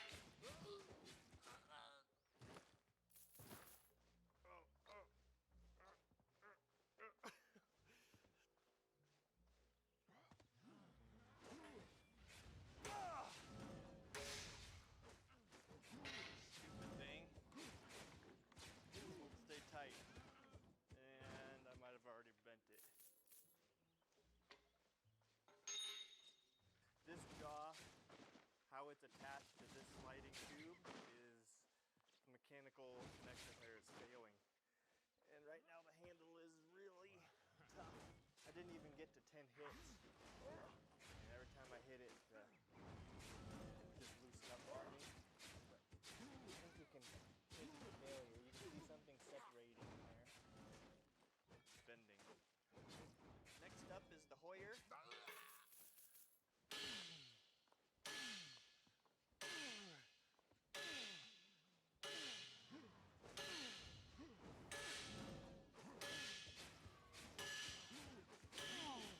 For such a little vise, it's pretty strong. That's one benefit to having this fixed base, that you get a lot of rigidity, and it's not a weak spot when you do these impact tests. But overall, it's still nice and tight, held onto the bar well. Ooh, something a little jerky right there. Put a little stress on that spindle. We got some slop in her, we might have stretched the threads a little bit. Ooh. Oh, bonk. I don't know, we might have, ooh. We might have wrecked the nut in there.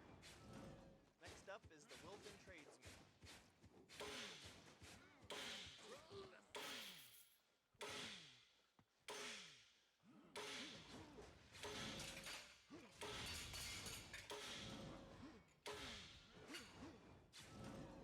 Everything seems nice and tight, didn't wiggle loose.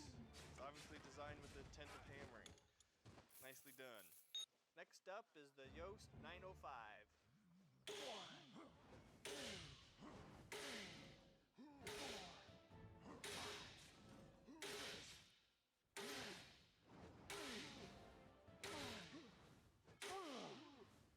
I can't get the adjusters any tighter, so we did some damage inside here at the swivel. We'll inspect it when we pull it off. Next up is the Wilton Mechanics Pro.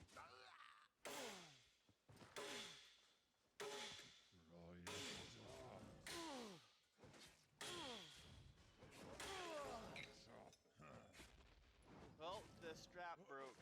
This seems to be a weak link in all these vices.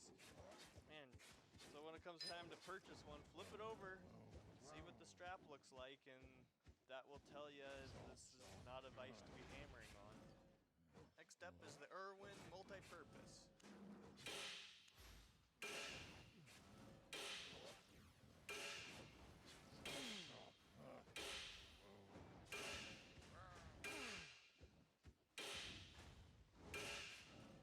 I noticed the base kind of loosened up a little bit, but overall the construction, man, it survived.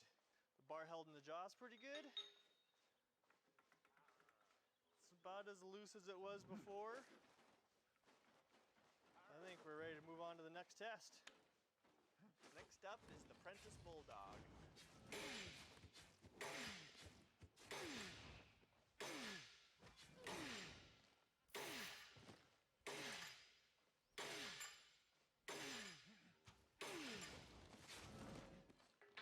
I think this is how the original job broke, was doing something like this, because the handle wasn't bent.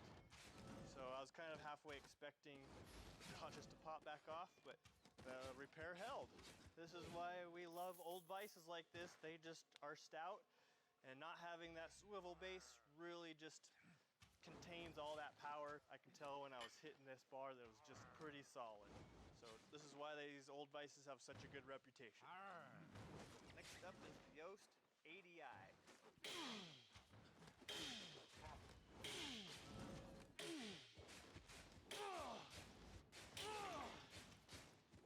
This strap looks like it's made out of cast iron. It just snapped, and that's what holds it inside this ring. This vise is repairable though. We could build another strap and put this back together again, and off we go. Next up is the Wilton 675.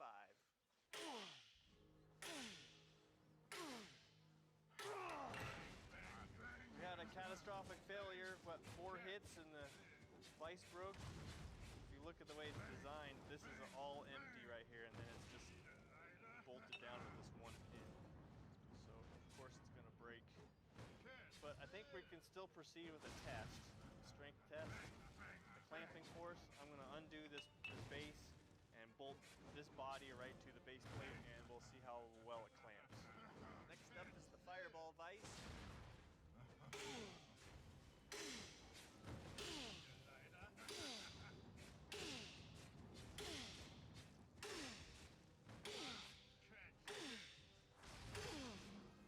I'm surprised. I gave her my all. I was trying to break it, but these actually held up. I could feel it kind of have a little spring in it when I was hitting it, but it's still super solid. I mean, it didn't loosen up at all. Look what it did to the soft jaw. I designed these to be replaceable and remachinable, so this is good. I want it to do this. I don't want it to damage the part that I have inside the vise. Overall, it survived. This next test is designed to find the weak link in the clamping mechanism and what fails first. And in order to do that, we're gonna put a cheater bar in the handle and twist away till the vise fails. Next up is the Harbor Freight system.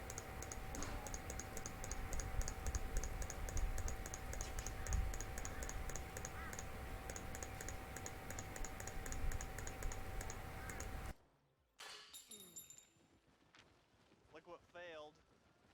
They drilled a hole for this spring to give like that back, to take out the backlash, but they weakened the whole shaft by putting that hole right through there. So design flaw number 1, don't drill a hole right in the middle of your spindle. It's gonna break. Up next is the DeWalt. Islands. Affordable, customizable, safe.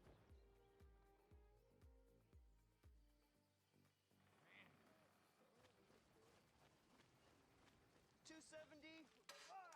So what's happening is this little arm has got a little cam on it, and it pulls this pin out and up and down, and I suspect something's broken inside there because we got no action. Next up is the Wilton trailer hitch vise.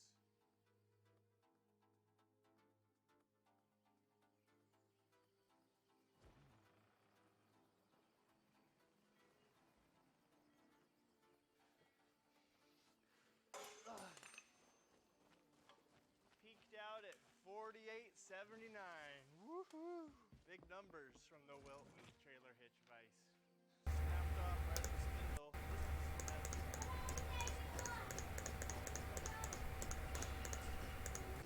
I'm not quite sure how this piece of tube steel is fastened to this jaw.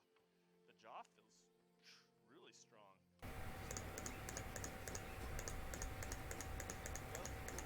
To be able to put a trailer hitch vise in your trailer hitch, I think this has potential. I think it falls a little bit short on the build quality. Kind of disappointed in this design. I thought this was going to do really well. Next up is the Hoyer.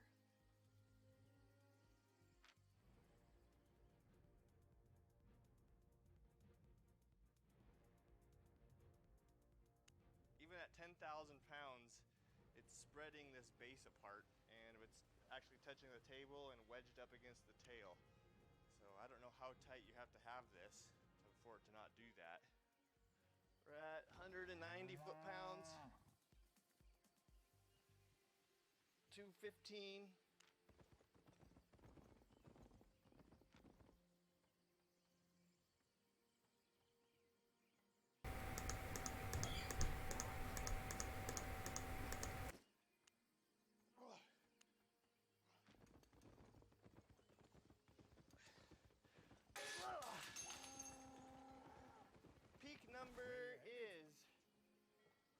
16,845 pounds.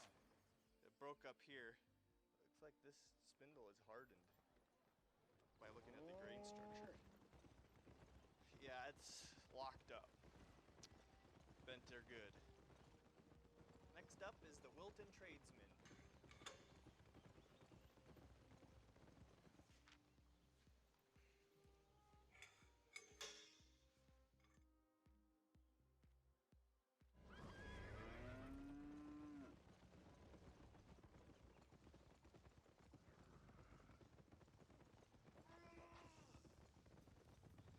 Okay, there goes the handle. I'm gonna switch to the torque wrench.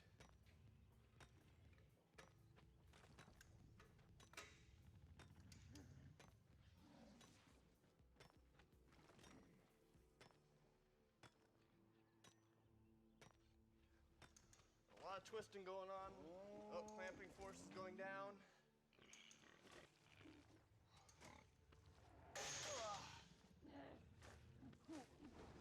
peaked at 10,710. Looks like I just literally twisted the all thread right in half. Just sheared it right off right there at the nut. So it still feels fairly tight. It feels like it did. We just literally stretched that all thread apart, which means the body of the vise is a lot stronger than the thread. So it's salvageable. I think it's rebuildable. Just make a new thread for it. Put it back into service. All's not lost. Next up is the Yoast 905.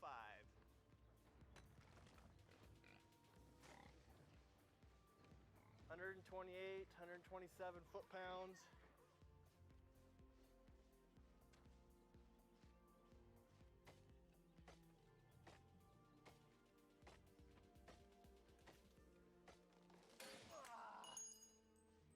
All right, peak number is 10,794. Once again, the spindle broke right where they put that collar through to hold for the backlash. Let's flip it over and look at the swivel that broke first. Well, we bent that piece of, that's just a piece of hot rolled flat bar that keeps the swivel in check. That bent on the impact. So you'd be fighting this bending all the time if you're trying to do any hammering or bending. Next up is the Wilton Mechanics Pro.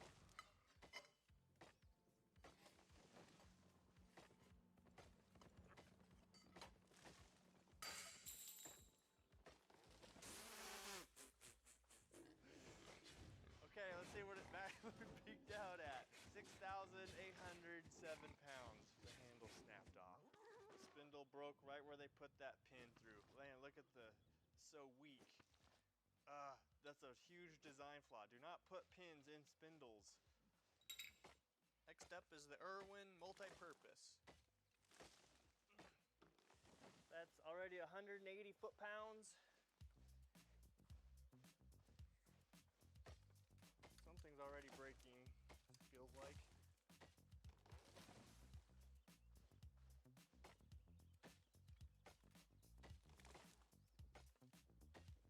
Something's gonna break right here. Next one. Okay, I lied. Next one. Just getting loose. Something's happening.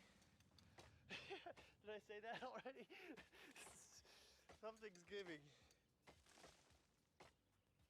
It's just pulling through the casting. We peaked at 11,195. The failure point, we stripped the threads out inside this body. It no longer engages, so that's too bad. With a peak pressure of what, 11,000 pounds? Not too shabby, and its versatility, this is a pretty strong vise. Next up is the Prentice Bulldog.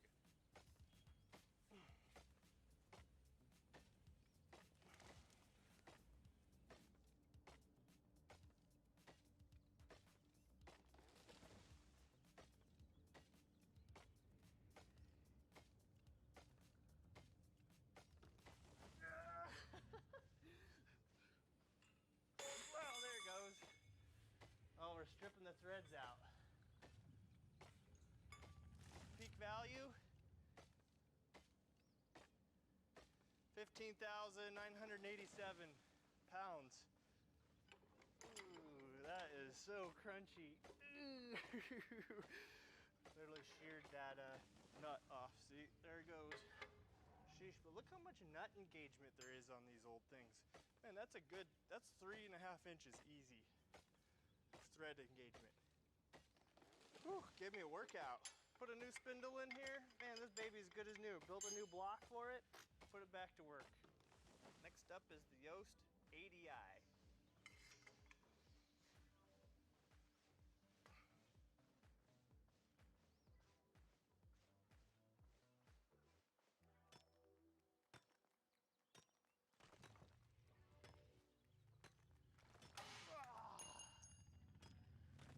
Peak 16,953.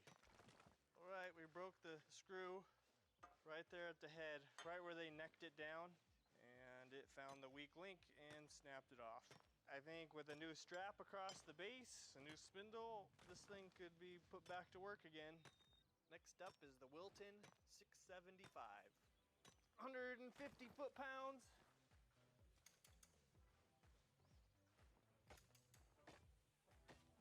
$165,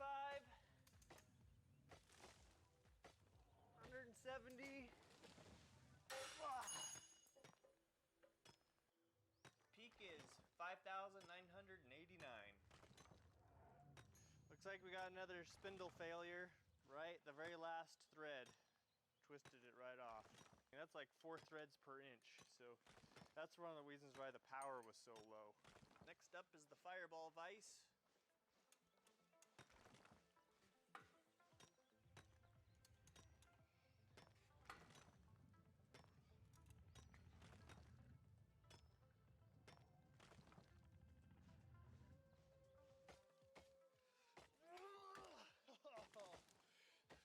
Okay, the vise is still going. I just snapped my ratchet off. I'm gonna put a pipe wrench on here and I'm gonna see if I can go a little bit more.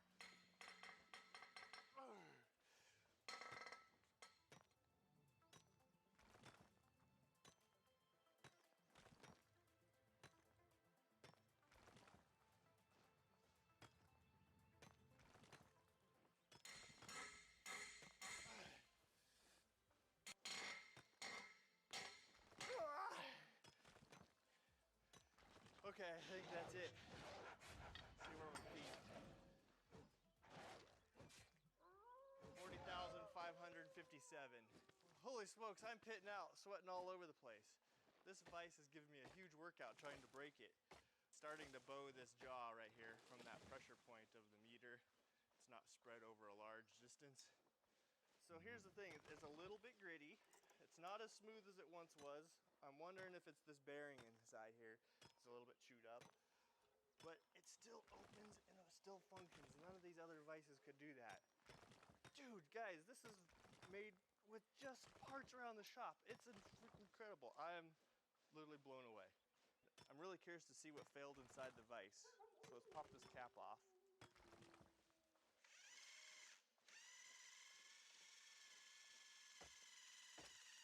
Screw looks like brand new.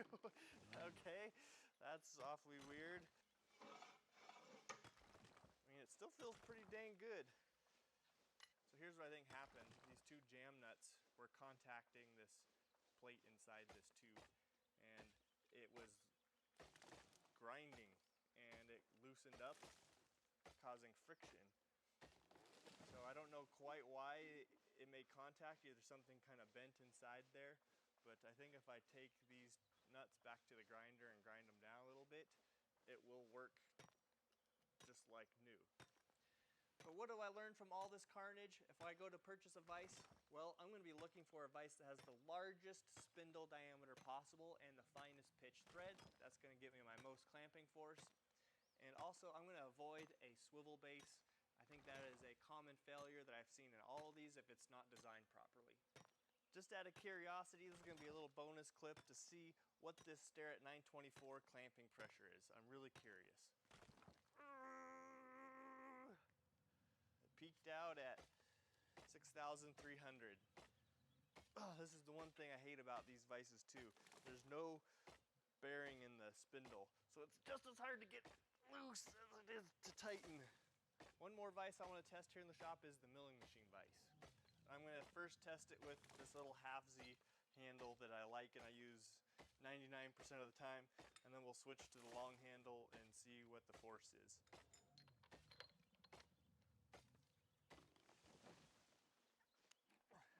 Okay, that's pretty tight with that little handle, 7,000 pounds. And then when we really want to squeeze on it, let's see what we got here.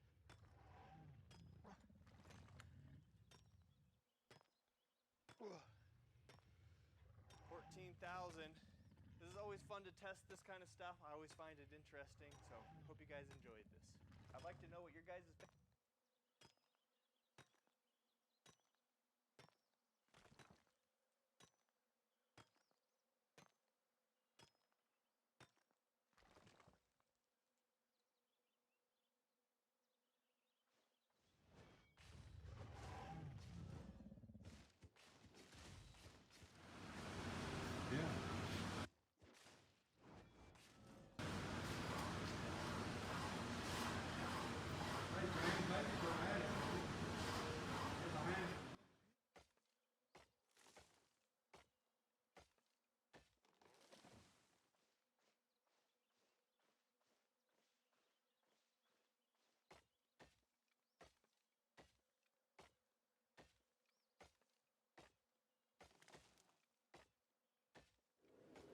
Alright, I got some coil spring in there today. We're going to try out those crowned combo dies.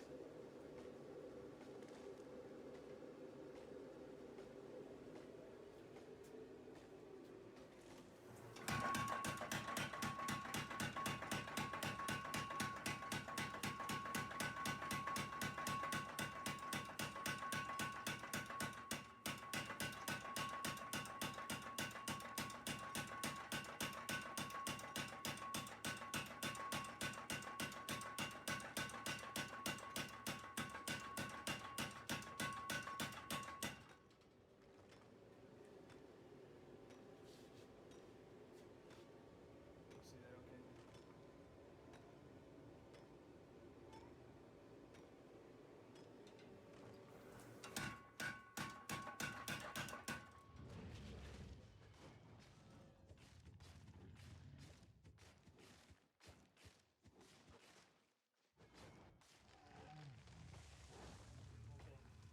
Alright, this is like schedule 40 stainless, alright?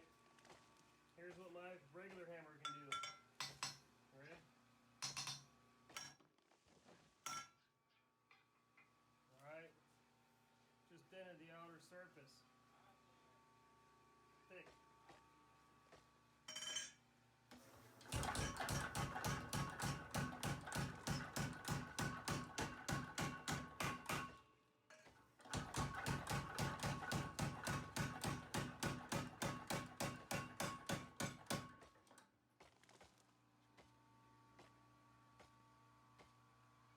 Holy shit. Alright.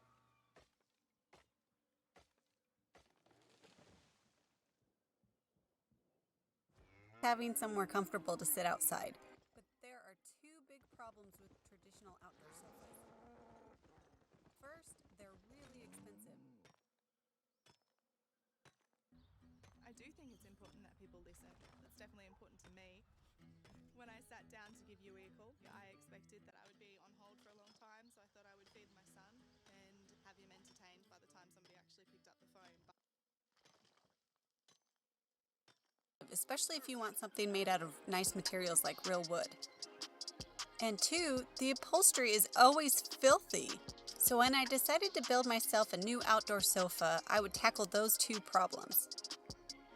I would build it myself so I would save on the cost. And then in my design, I integrated some hidden storage compartments so the cushions could be stored away when you're not using them. One of the storage compartments actually holds a secret surprise, so you gotta watch to the end to see what it is. I know for the rest of you guys, the weather is starting to get cold, but here in Arizona, the weather is just now starting to get really nice. We're getting into fall, and so I'm excited to use my outdoor sofa now. This video is sponsored by my friends at the Home Depot. The lumber that I chose to use for my outdoor sofa was Western Redwood. It's fairly inexpensive and easy to find at my local Home Depot, but if they don't carry it in your area, another good option would be cedar. I started the build by cutting my 2x4 pieces down to size on my miter saw. This entire project could be done with a circular saw if you don't want to invest or you don't already own some more expensive tools. I've shared a link in the description box below for the full building plans with all the measurements and cut lists.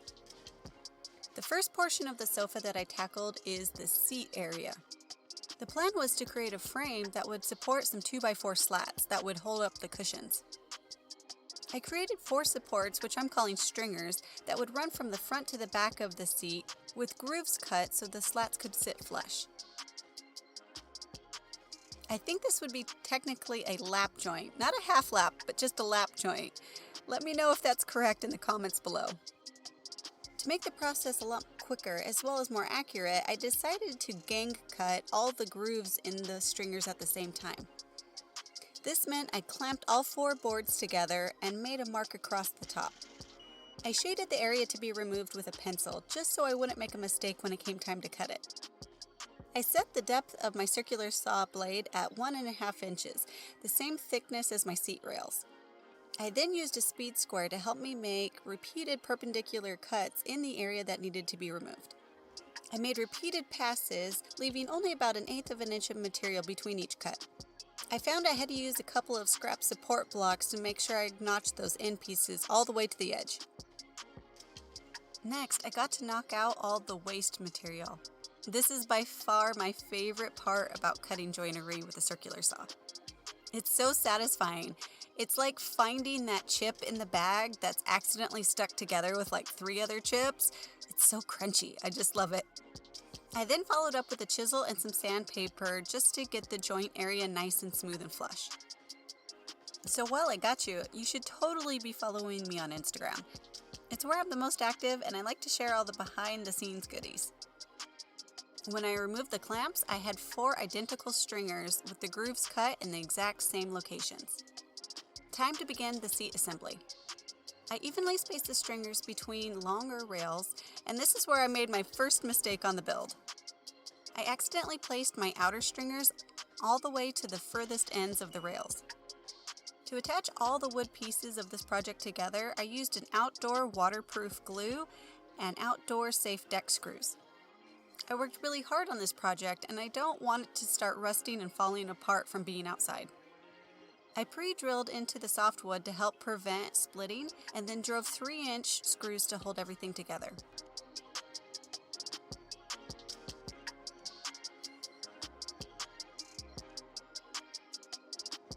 Now with any outdoor project, it's important that you allow for drainage. If the piece of furniture gets wet, it needs somewhere for the water to go so the wood doesn't get saturated and start to rot. The slats fit into the outermost grooves with no problem because I allowed a 1/4 inch space for that drainage. When it came time to fit the inner slats into the seat, I had a little bit more trouble. Either my board was slightly wider or more likely I just didn't cut that groove slightly wide enough to accommodate it. I tried to force the slat in place with a mallet and you can see what happened. That was my next mistake. I panicked for a second, but then I eventually figured I could just fix this piece with some more wood glue off camera. Once the repairs were made, I held the slats in place with more outdoor glue and 3-inch screws. Next, I started working on the side panels, which I'm calling the arm assemblies. I had to rip a few pieces of 2x4 down to 2.5-inch widths to work as spacers between the legs.